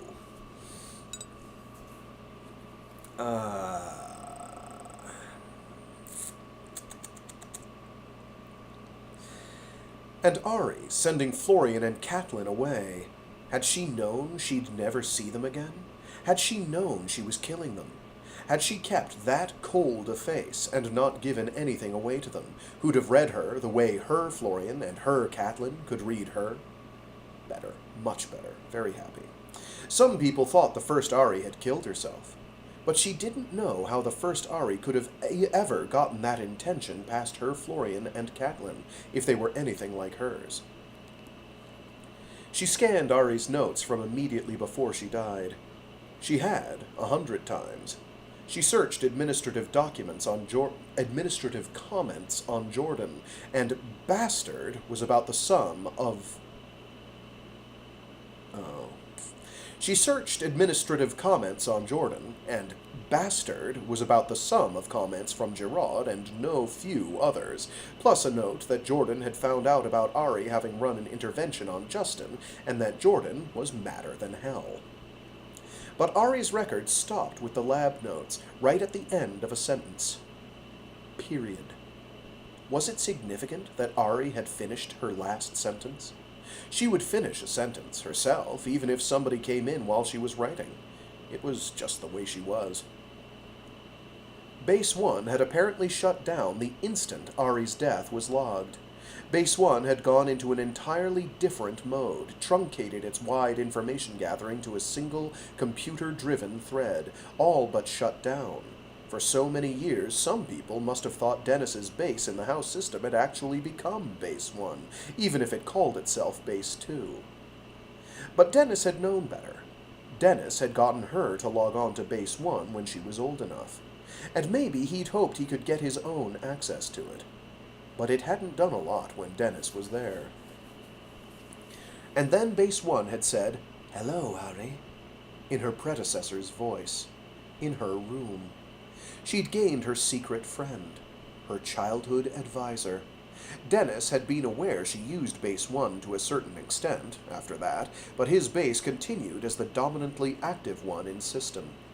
Maybe he knew Base 1 would be pegged to her age, and that she wouldn't be able to use it until she was the right age. But Base 1 had always treated her as 2 years older than she really was. Dennis had been safe until she'd gotten the keys to open Base 1 wide and set it back to work at full stretch, as it had been in the first Ari's day, assembling and collating all the log notes from the years it had been asleep. and it suddenly took priority. She sped through the mundane records. Being prime and system, nearly identical with system, Base 1 left no footprints where it went.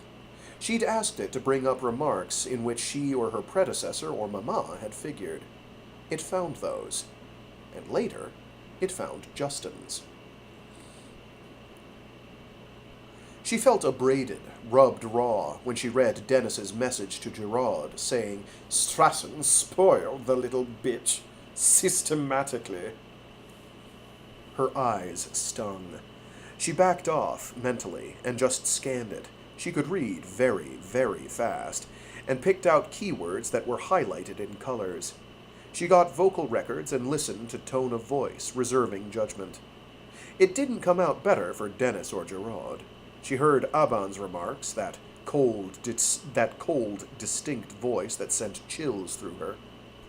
Aban had been near the labs when Ari died. But Aban had been Gerard's bodyguard in those years, before Gerard died and Aban joined Seeley in Dennis's household. Curious. Companion Azzy went in ones. Bodyguards went in twos. And neither Aban nor Seeley had been Companion Azzy, not if you really knew them. They'd been like Florian and Catelyn, products of the training down in Green Barracks, and deadly dangerous. Gerard had been born, and 7 years later, Dennis had been born, and Aban and Seeley had been in the household with Gerard. When Gerard was 16 and making his first trip to Novgorod with his mother, leaving 9-year-old Dennis at Reseune, Aban had gone with Gerard and Seeley had stayed with Dennis. Which was the way it had been, forever after, when they set up separate domiciles. That was the way it had been until Gerard died. Had it started out a partnership, Aban with Seeley? It wasn't in the manuals, which had been maintained by Gerard's mother, for starters. It would have been Gerard's mother who had failed to record that small detail. She was the expert that had run them at the start. A weird arrangement between the brothers, 7 years separated in birth, but so close lifelong that they were a part of each other and neither ever married or had a relationship. And a mother who didn't keep complete records of Azzy under her management, who had, possibly, a secret few pages to those manuals that she didn't enter into the record. For what logical reason? Some furtive sense of protection of her boys, a layer of security that would always tie them together? To judge by the rest of the world, Reseune had some real odd family connections, things that weren't ordinary. For one thing, people who ran birth labs could do pretty much as they pleased. Oh, one sec.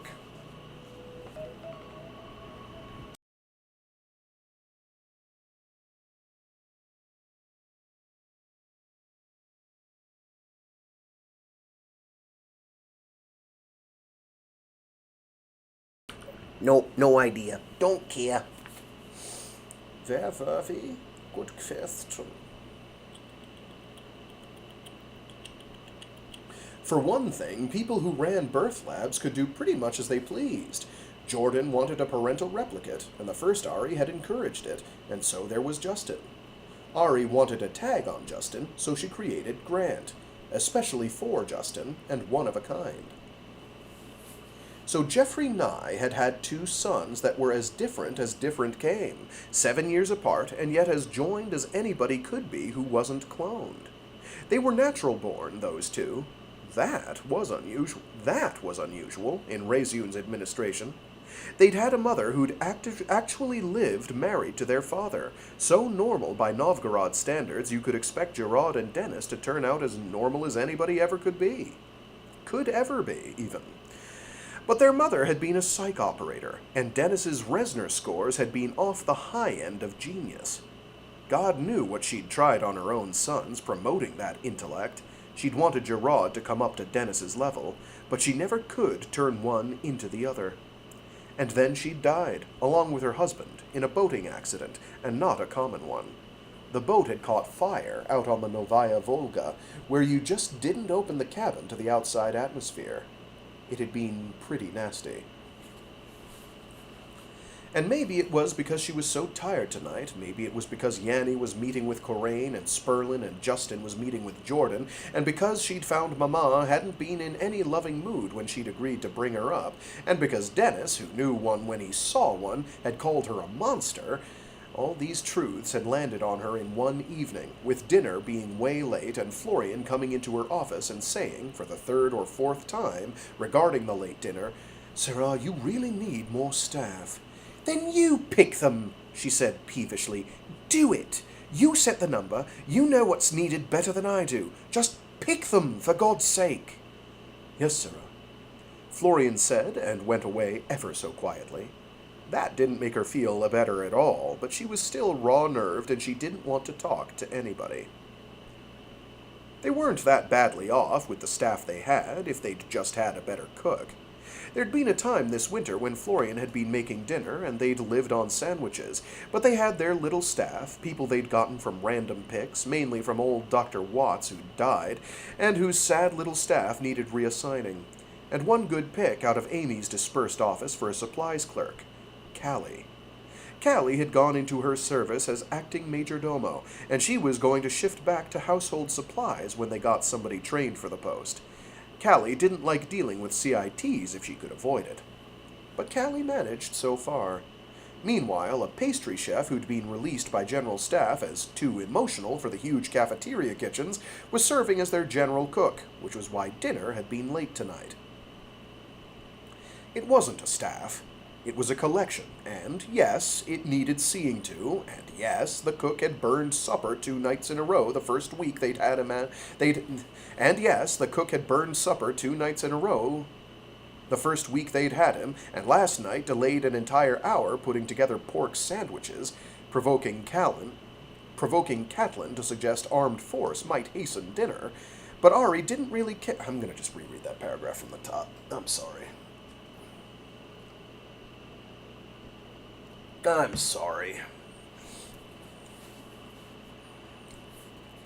I just kept getting tripped up there. My apologies. It wasn't a staff. It was a collection. And yes, it needed seeing to. And yes, the cook had burned supper. And yes, the cook had burned supper 2 nights in a row the first week they'd had him, and last night delayed an entire hour putting together pork sandwiches, provoking Catelyn to suggest armed force might hasten dinner, but Ari didn't really care about that at the moment. Florian had looked upset when he left, which only made her feel worse, but she was one jump from breaking something, throwing something, or bursting into tears. The first Ari had hurt her Florian. She never, ever wanted to do that, and right now she was so fluxed she couldn't even go track him down and talk to him. "Yanni, damn it, Yanni! What are you doing to me?" Flux thinking. The mind skipped one topic to the next, all of it connected only because one brain held it all in one confused packet before it lay down to sleep, and sleep purged the chemicals that had held everything in a forced relationship. Flux thinking. Skipping between categories. Skipping between emotional states.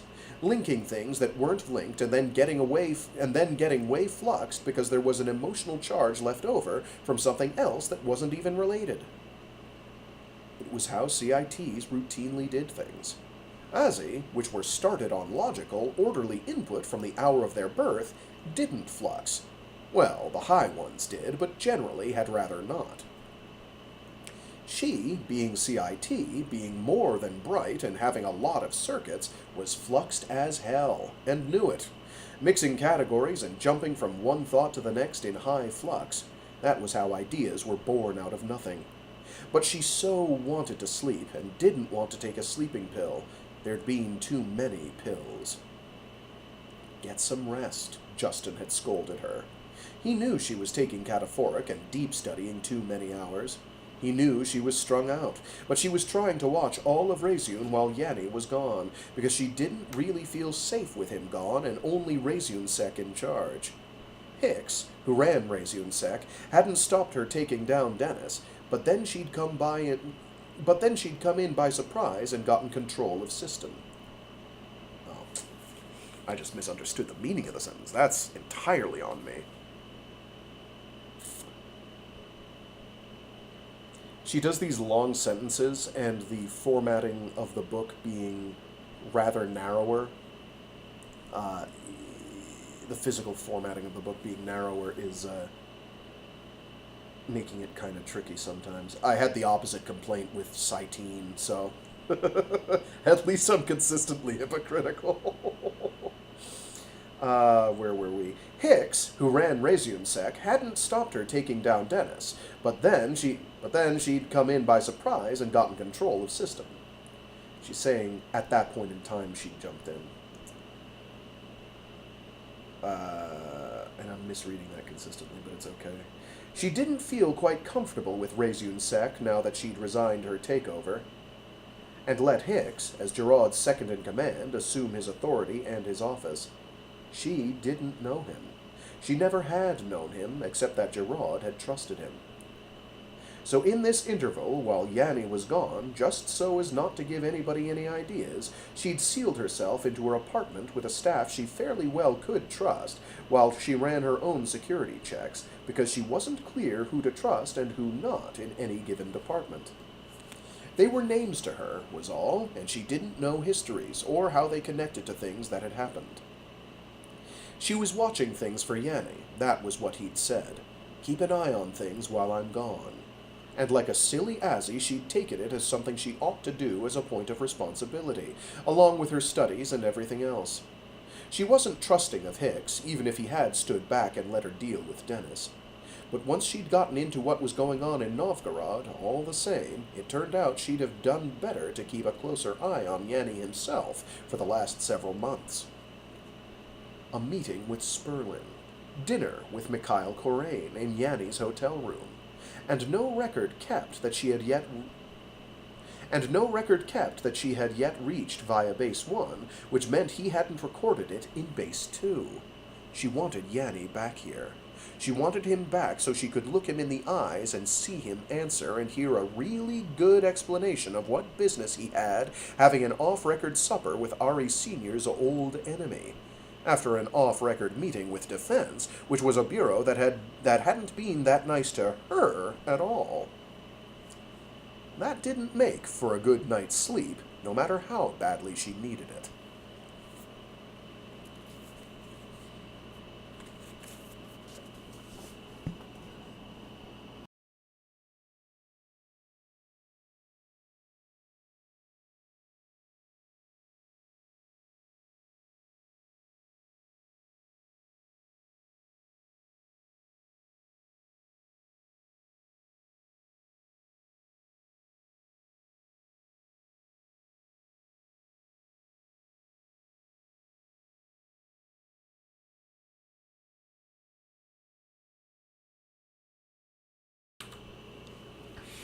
Book 1, Section 1, Chapter 7.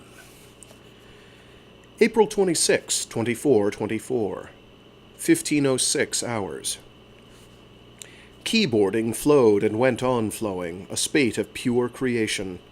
The hindbrain could do one thing, recording, what the brain had already decided had to happen, while the conscious and unconscious raced ahead, doing what they most liked to do. Occasionally, Ari muttered a voice command, like a third hand, to locate a piece of programming and get it in queue, hardly noticing. She tagged certain things to her just finished voice recording, then issued another command to auto-check and report on bugs, and mandatory halts, a caution before locking that little bit, and everything ever to be chained to it, firmly into Base 1's files. That was how she wrote program for her successor. Cautiously. She had put her half-finished creation under a brand new heading, whimsically, as Ari Again. It was almost ready to go permanent. Electrons ported themselves where they needed to go and changed what needed changing, creating a new, self-defending thread, but only in that folder. It ran and reported clean. Final button push. She handed it to Base 1 for system trial. More electrons checked it through and did whatever Base 1 did to protect its own programming. She didn't know. She just knew how to make it work. Someday she'd learn what the first Ari had known about system, but someday wasn't this day. She just wanted momentary distraction from Yanni and Gerard and lessons and all of it. And the little file was only one of a set of files, all linked, all for some day when she would be dead. Cheerful thought, but she had to plan for it. She planned more sessions to follow this particular tape. She was planning while the fingers, in hindbrain lag time, handled what she'd thought nanoseconds ago. On the vid screen at her elbow, a thunderstorm built and broke above the sprawling establishment that was Reseune, thunder that vibrated through the building around her. The tall precip towers that rimmed the cliffs above the river had talked to the weather makers in orbit, and between them they'd loosed a fair-sized storm, taking the potential that was up there and making the spate of rain happen now rather than later, when the scheduled flight was due. Just a small convenience.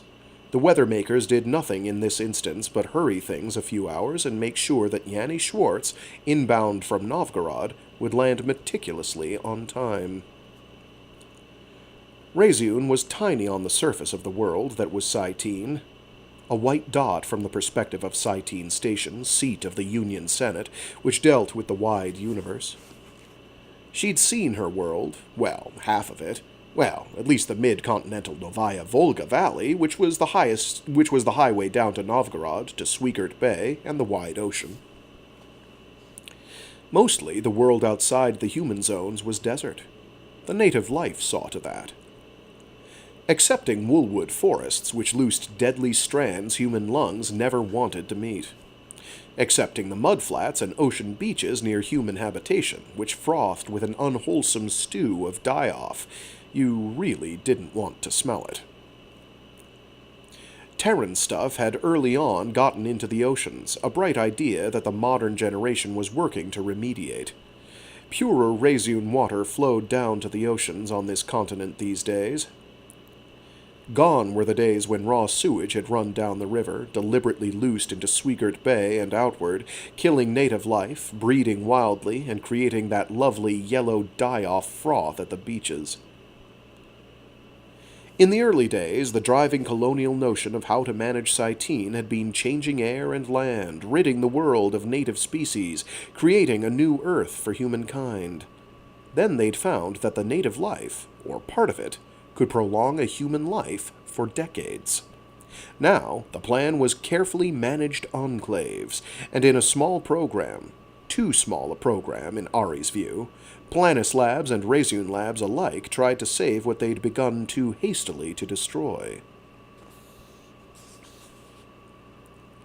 The first Ari had had a lot to do with that change of purpose, and the growth of the rejuve industry. Through that, and control of the ASI system, she'd built the economic power of Reseune, and, using its dominance in the Bureau of Science, gained immense political power.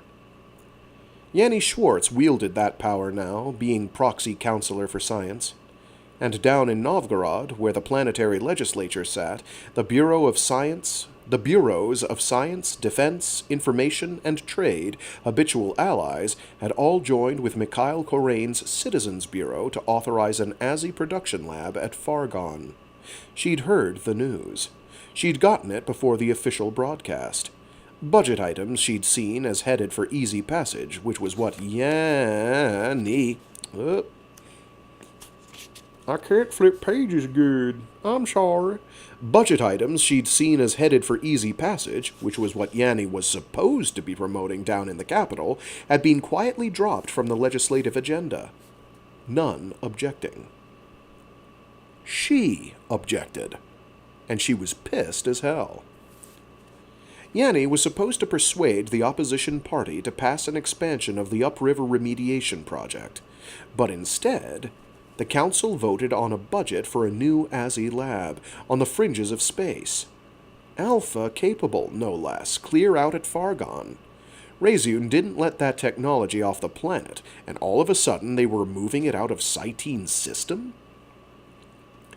The remediation budget was dead until the next session, and meanwhile, how were they going to keep the team of scientists on that project doing something creative? Reseune was going to have to fund their salaries solo, or have them break apart and go on to other projects. Momentum lost, knowledge scattered. Session was over. Yanni was coming home, and she had questions. A lot of them. Nothing argumentative, she decided. A nice, quiet welcome home. Nothing to let on how much she knew about the secret meetings. If Yanni didn't know how far she was in command of Base 1, she didn't want to make it too evident. And if he knew, she didn't want to let Resune's sec know it. "Staff memo," she shot out via houseminder. "Yanni, dinner." That order flew to staff, and, give or take the emotional fragility of the staff cook, she dismissed dinner preparations from her current list of concerns. Florian and Catelyn would see to the invitation and make sure Yanni and dinner arrived in due time, if they had to send down to catering.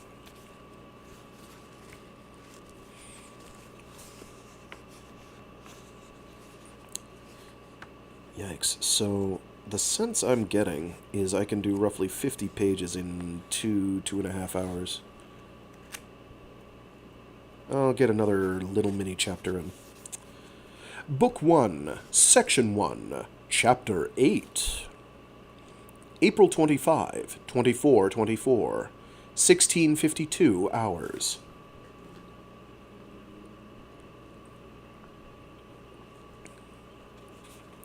Yanni Schwartz was on his flight back to Reseune, and Cherryh, who had been definitely on and angry for the last several days, wanted to see Proxy Councillor Schwartz, socially, with due courtesies, of course, and immediately, for dinner. Florian got the message in the apartment's security station at the same moment Catelyn did, at the console next to him, and they exchanged hardly more than a flicker of the eyes before Florian turned to make the supper arrangements. He keyed. A message flew to Yanni's Reseune office, and a small routine, another few keystrokes, searched Yanni's existing appointments for conflict. None. Unless Yanni had set something up that wasn't on his schedule here at Reseune, he hadn't any dinner appointment. He had one now, and Yanni's domestic staff had become aware of it in time not to prepare dinner for his homecoming. Florian fired off a "done," advised their own skittish kitchen of formal dinner for two, and resumed work on his own problem, which had, for the last several days, involved searching ASI profiles of availables for Cherryh's household. The two of them, Ari's personal bodyguard, were Cherryh's absolute top-level staff. Second in rank were Marco and Wes, who ran night shift, and protected the household any time he and Catelyn were both off-premises. They were older, much older, and canny in the extreme. That would leave Marco and Wes exactly where they were, their backup, no matter what others came in. And besides that, Wes had a special authority, being their on-staff medic. Corey and Mato ran errands, helped in kitchen, and served as backup security personnel as well as domestics. They had come in from another staff, and their qualifications were excellent.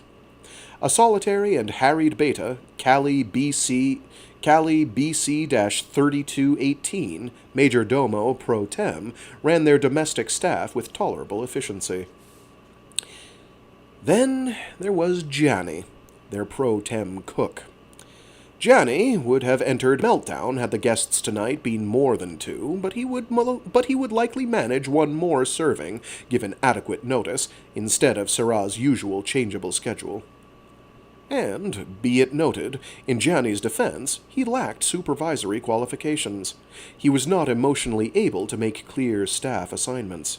He hated to raise his voice, and, when asked his preferences directly, he said he simply wanted to do desserts the way he could really do them, and hoped Cherryh would find someone to handle the other things. Literally can't make a sandwich, but will make you a glorious cake. But can't make a sandwich. I have burned the cold-cut sandwich. How have you done this, Yanni? How did you burn the sandwich? There was no heating to be done on the sandwich. How did you do it? I don't know. Poor Yanni. I feel for you, bro. The struggle's real, man. Well, they tried. In Callie's place, they needed someone with the security training necessary to back up Sarah's bodyguard, the ability to order CITs assertively, at need, and, a talent more regularly employed, the voice to command respect from Wing 1's Reseune Sec officers. Callie BC certainly didn't have the voice. She politely and tentatively suggested, rather than ordered. She'd been one of the Carnath household, well qualified in supply, but she hated having to face interpersonal problems, or deal with CIT emotions. The household really, desperately needed an alpha like Seeley, in Florian's own view. They needed one, like Seeley, that had the capability to act decisively against anyone, even a born man who claimed supervisor authority. That strength wasn't easy to come by. The original Seeley had been Dennis Nye's major domo, and there was actually a 17-year-old Azzy of that exact gene set psych set combination available for training, ideal for the job, in Florian's own opinion, if Sarah would possibly take a direct hand and request him. But Sarah had said, a logical leap that confused him, first that there was already a Seeley type being born fairly soon, and secondly she could never abide meeting a Seeley type in the halls. True, there was that particular individual in the birth labs to be paired with another Aban. That was the problem they well understood. That was a problem they well understood. But now that the issue had come up, Sarah declared she wouldn't have AS-10 assigned on the planet, let alone in her household. Well, it was clearly a decision, one there was certainly no disputing. And absent Seeley AS-10, all other alphas of contractable age were already committed to specific programs from infancy. There were a very few others, older, some of those quite concentrated in their own specialty, none of them socialized for a household. So they were down to 3 household candidates not quite as good, one a beta, the other 2 gammas, the highest classification they could find that weren't designated elsewhere. Not optimum, but satisfactory, in their estimation.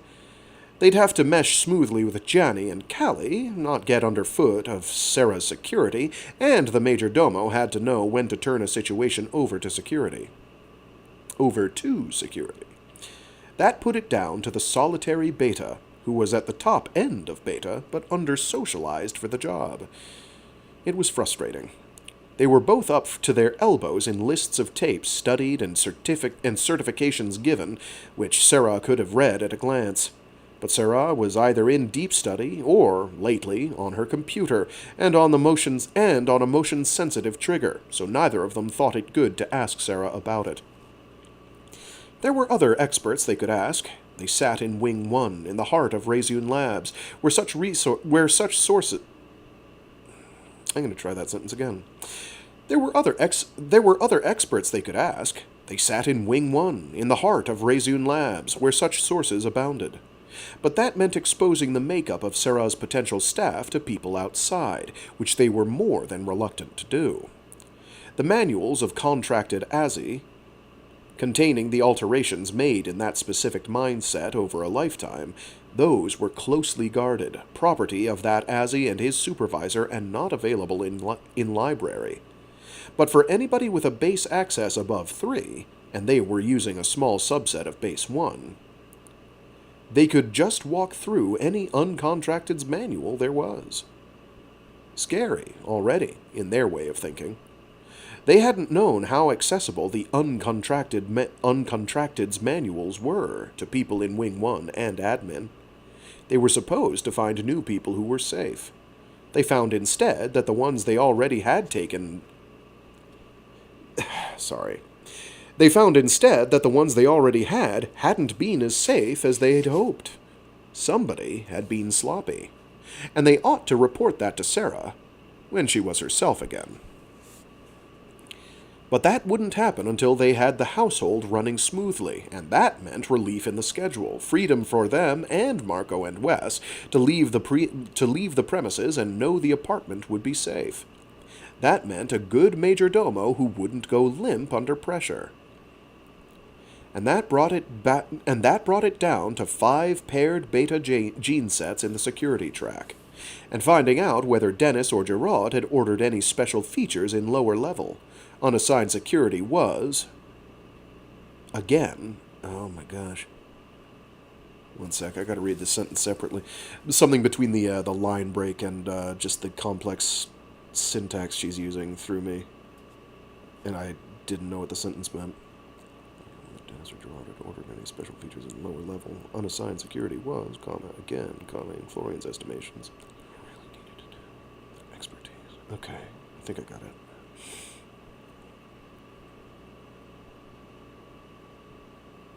Okay. Alright, I think I got it. Sorry.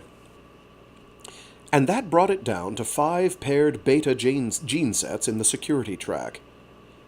And finding out whether Dennis or Gerard had ordered any special features in lower level, unassigned security was, again, in Florian's estimation, something Sarah really needed to do, with her expertise.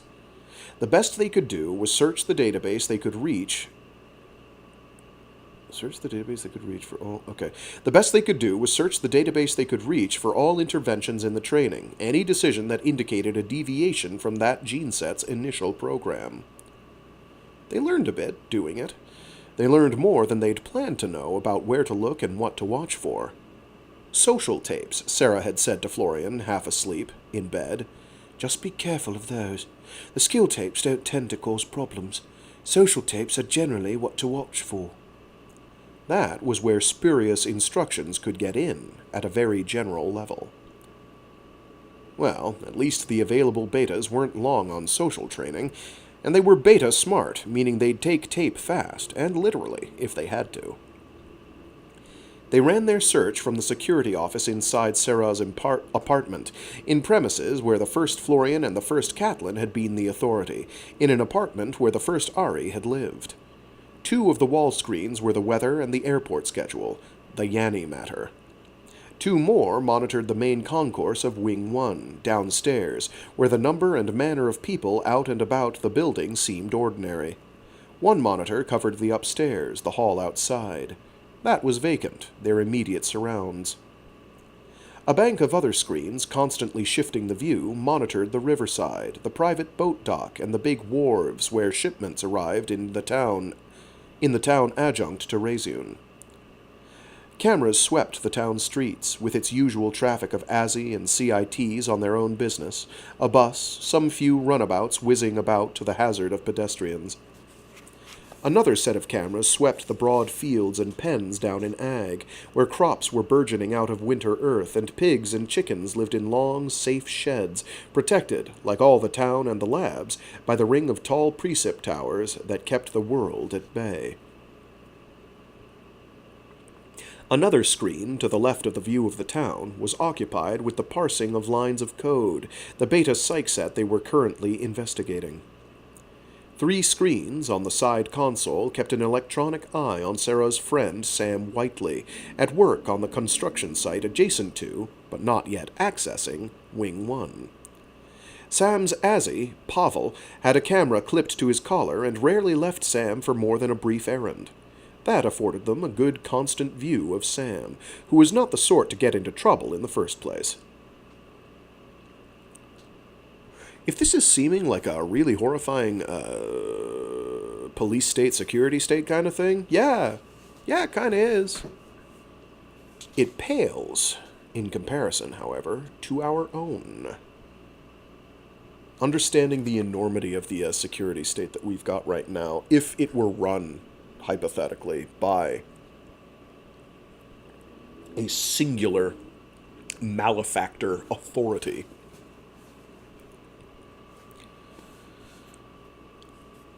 is truly terrifying stuff. Like, it's very difficult to wrap one's head around. It's that bad.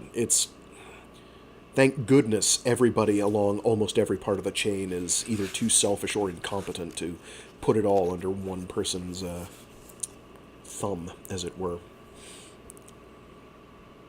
I don't give it more than about another decade. I don't have high hopes. Anyway, where were we before we got really maudlin and glum? Oh, right. Sam's Ozzy pal. The cameras gave them a view of everything and everyone they had to protect. A split screen kept an eye on Justin Warwick and his companion, Grant ALX-972, in their small office over in Education, where they were spending the day. It was where they were supposed to be on Thursdays.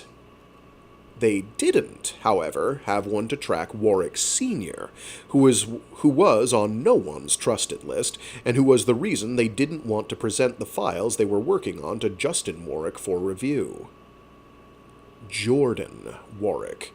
There was the problem that disturbed the whole house, and one reason they were anxious to improve Sarah's general security. They weren't a completely conjoined problem, Justin and Jordan. Jordan and Justin hadn't met face-to-face since a notable argument some days ago. Jordan had mostly stayed in his own apartment since, and had he attempted to crack a restricted level, the whole of Reseune would have twitched. As it was, Reseune Sec just logged every keystroke, every request Jordan Warwick made of library, and passed the collected information on. What the elder Warwick asked to access today were all generally published files 2 years old, so they raised no alarms. The actual content was for some specialist in Hicks's office, Reseune Sec, to read, because they involved genetic expression, and for that, maybe even Reseune Sec would have to ask one of the scientists. Harmless? Probably. Not definitely, however. There was also some indication the argument between the Warwicks had abated somewhat. Jordan had sent a message to Justin this afternoon asking him to supper. Justin had refused to come.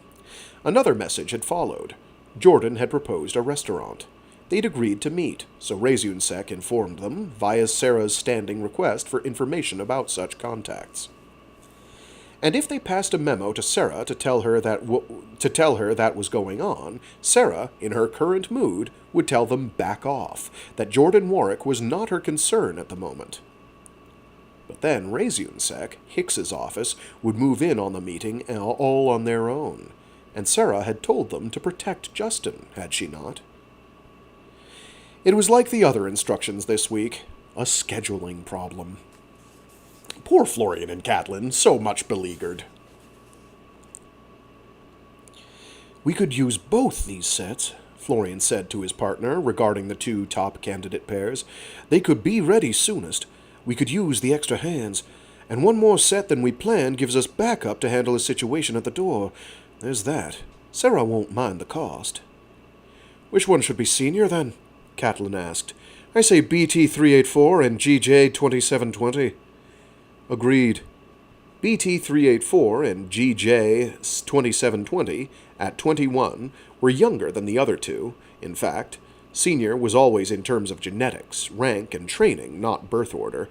But the BT-384 gene set, combined with the 348-3498 psych set, in fact did have an older history. 5 of that gene psych set combo had been in the military. Their complete records had been difficult to get. But by what they did get, all 5 priors had died in the company wars, 2 sets in the same action, attempting to rescue the company commander. Gallantly devoted and distinguished for courage under fire. It would have been more commendable to have gotten themselves and their company commander out alive, in Florian's way of thinking. Still. Agreed, he said. BT-384 and his partner were both security trained, Beta and Gamma in Green Barracks, where Gamma was as low as they accepted. Both were older than Florian and Catelyn were. GJ-2720, female, was currently engaged in demolitions instruction in the security wing, which was an asset, and a Gamma tended to be steadier than most Betas in that application. Demolitions was his own field, and he had a certain bias in favor of GJ-2720. BT-384, their high-end beta destined for Major Domo, was surveillance, trained for a desk job, simple monitoring, but that meant good attention to detail, an asset. None of their choices had at any time been in direct or traceable contact with Dennis Nye, Yanni Schwartz, Gerard Nye, Jordan Warwick, Justin Warwick, or any of their staffs. No one had messed with the standard path in any recorded degree. BT-384 had a name. It was Theo. GJ-2720 was Jory. Take their contracts? Catelyn asked. "We might as well make a decision." "We'll order initial tape for domestic supervision," he said. "That would call Theo BT-384 and his partner Jory to the labs for what they might think was a routine training update. Instead, under a heavier sedation, a deep-set tape would reorder their priorities and loyalties and bind them simply to their contract. They would lose the focus they had and gain a more general one, the knowledge they were to serve an important domestic situation somewhere, of some sort, together. That would break their absolute focus on their current general assignment. It was, and Azzy could well remember, a disturbing and emotional experience. Theo and his partner had been destined for Reseune Sec, but they were about to run a Reseune Labs household. A different world, indeed. The walk they would take from the barracks to the labs where they would get their contract would be a cold walk through absolute non-existence. It felt so good when the contract turned out to be the answer to every study, every ambition, every hope of one's life. Even knowing intellectually that the emotion was pre-programmed in an Azzy, it still jolted everything, still evoked a response of absolute joy. "Bring them here for all the specific skills tapes," Catelyn said, following his train of thought, as she did, without his quite uttering it. It was best to have that part done here, not exposing any of Serah's people to lab personnel. No need to report the decisions to Cherryh. Sarah had told them handle it. They did. They took Theo BT-384 and Jory GJ-2720 to be in charge of the household, Callie to be under their authority in domestic matters, but in charge of orders and supply, which would please Callie no end. They took the other set, Logan GL331, with his partner, Hero GH-89, for general staff, under Theo, Jory, and Callie, and then swept up 2 individual Epsilons, Thomas and Spessy, for general cleaning and maintenance service, with a paired couple of Thetas, Dell and Joyess, for maids of all work and Sarah's personal wardrobe.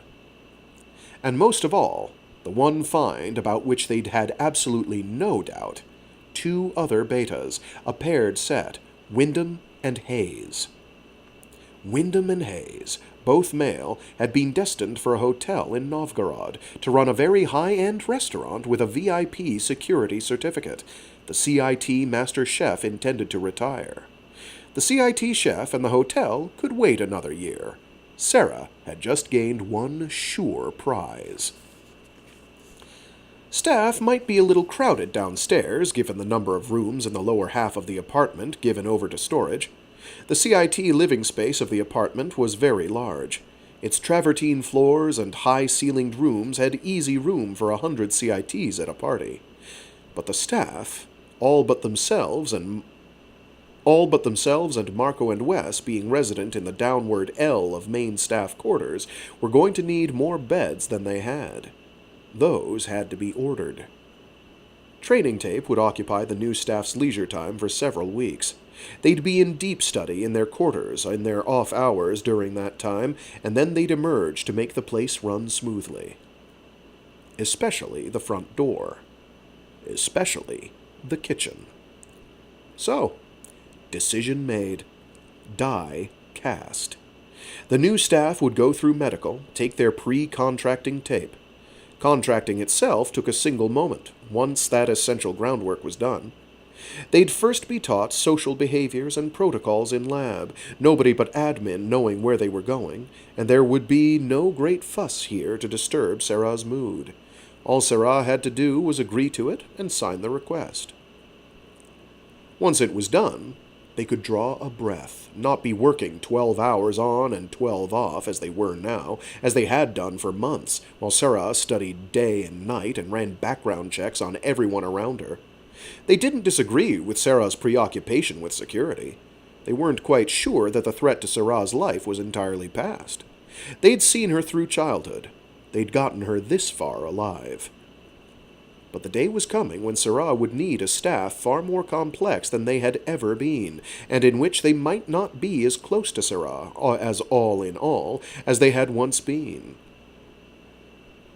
They saw that coming, though Florian was upset by the prospect. Sarah seemed less happy because of the pressure on her, and that defined everything. She'd snapped at him. She'd never done that and not apologized. So they had to take special care of her. "We should monitor Justin tonight," Florian said abruptly, "or Hicks will. I don't want that." Catelyn said, "I can do it." "Set it up," Florian said. "I have to make sure Yanni stays on track until dinner time. Then we'll trade assignments, and I'll go." The storm passed overhead. On the monitor, a ray of sun hit the tower in the gray, glistening world outside. A private plane, glistening white, came in wheels down for a landing on a puddled runway. The tail emblem, the infinite man of Reseune Laboratories, was distinctive. It was Reseune 1. Yanni was back. And that is where we will call it for today, and indeed I think this week. I don't have my schedule for next week yet. Yay. When I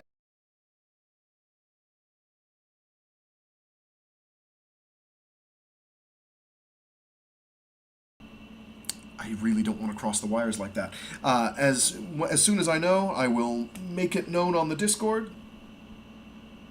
so people can know, instead of doing what I did this last week, which was completely friggin' forget and do it super late. My apologies for that, by the way. I don't think I got it out until the day of. That was embarrassing. Alright, so this is actually probably going to wind up being more installments than I thought. Because it takes so long to read through. It's that dense text. That dense text. What page is that one? Yeah, okay. That should be okay. Where's Book 1, Section 2 start? There it is. Okay, we'll do it there. Alright. So yeah, this is what will occupy our time for the next while. Yep. Yay! Hopefully people enjoyed.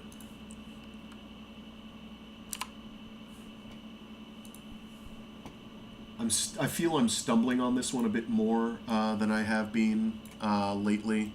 Partly it's the format, partly it's CJ Cherryh, and she's always going to be a bit of a challenge. I say that as a good thing. I think it's a good thing. I enjoy her work. Let's see, any new love notes? Doesn't look like it. Doesn't look like any new love notes. That's good. That's good. Alright. Yeah, that'll do it for today. Thanks to everyone who tuned in. I appreciate you very much. Anybody listening to this after the fact, I appreciate you too. I haven't forgotten you. Anyway, thanks again. Stay safe, stay sane, be decent to each other. I'll see you all next time, whenever that winds up being. Until next time, toodaloo. I have no idea, by the way, what I'm going to do after we get through Regenesis. I have no clue. When I know what that is, I'll tell you. Until then, I got a bunch of stuff that I've got as possibles that I'd like to read through. I don't know which I'll get to. But yeah, thanks again to all of you. Have a good one. See you all later. Toodaloo!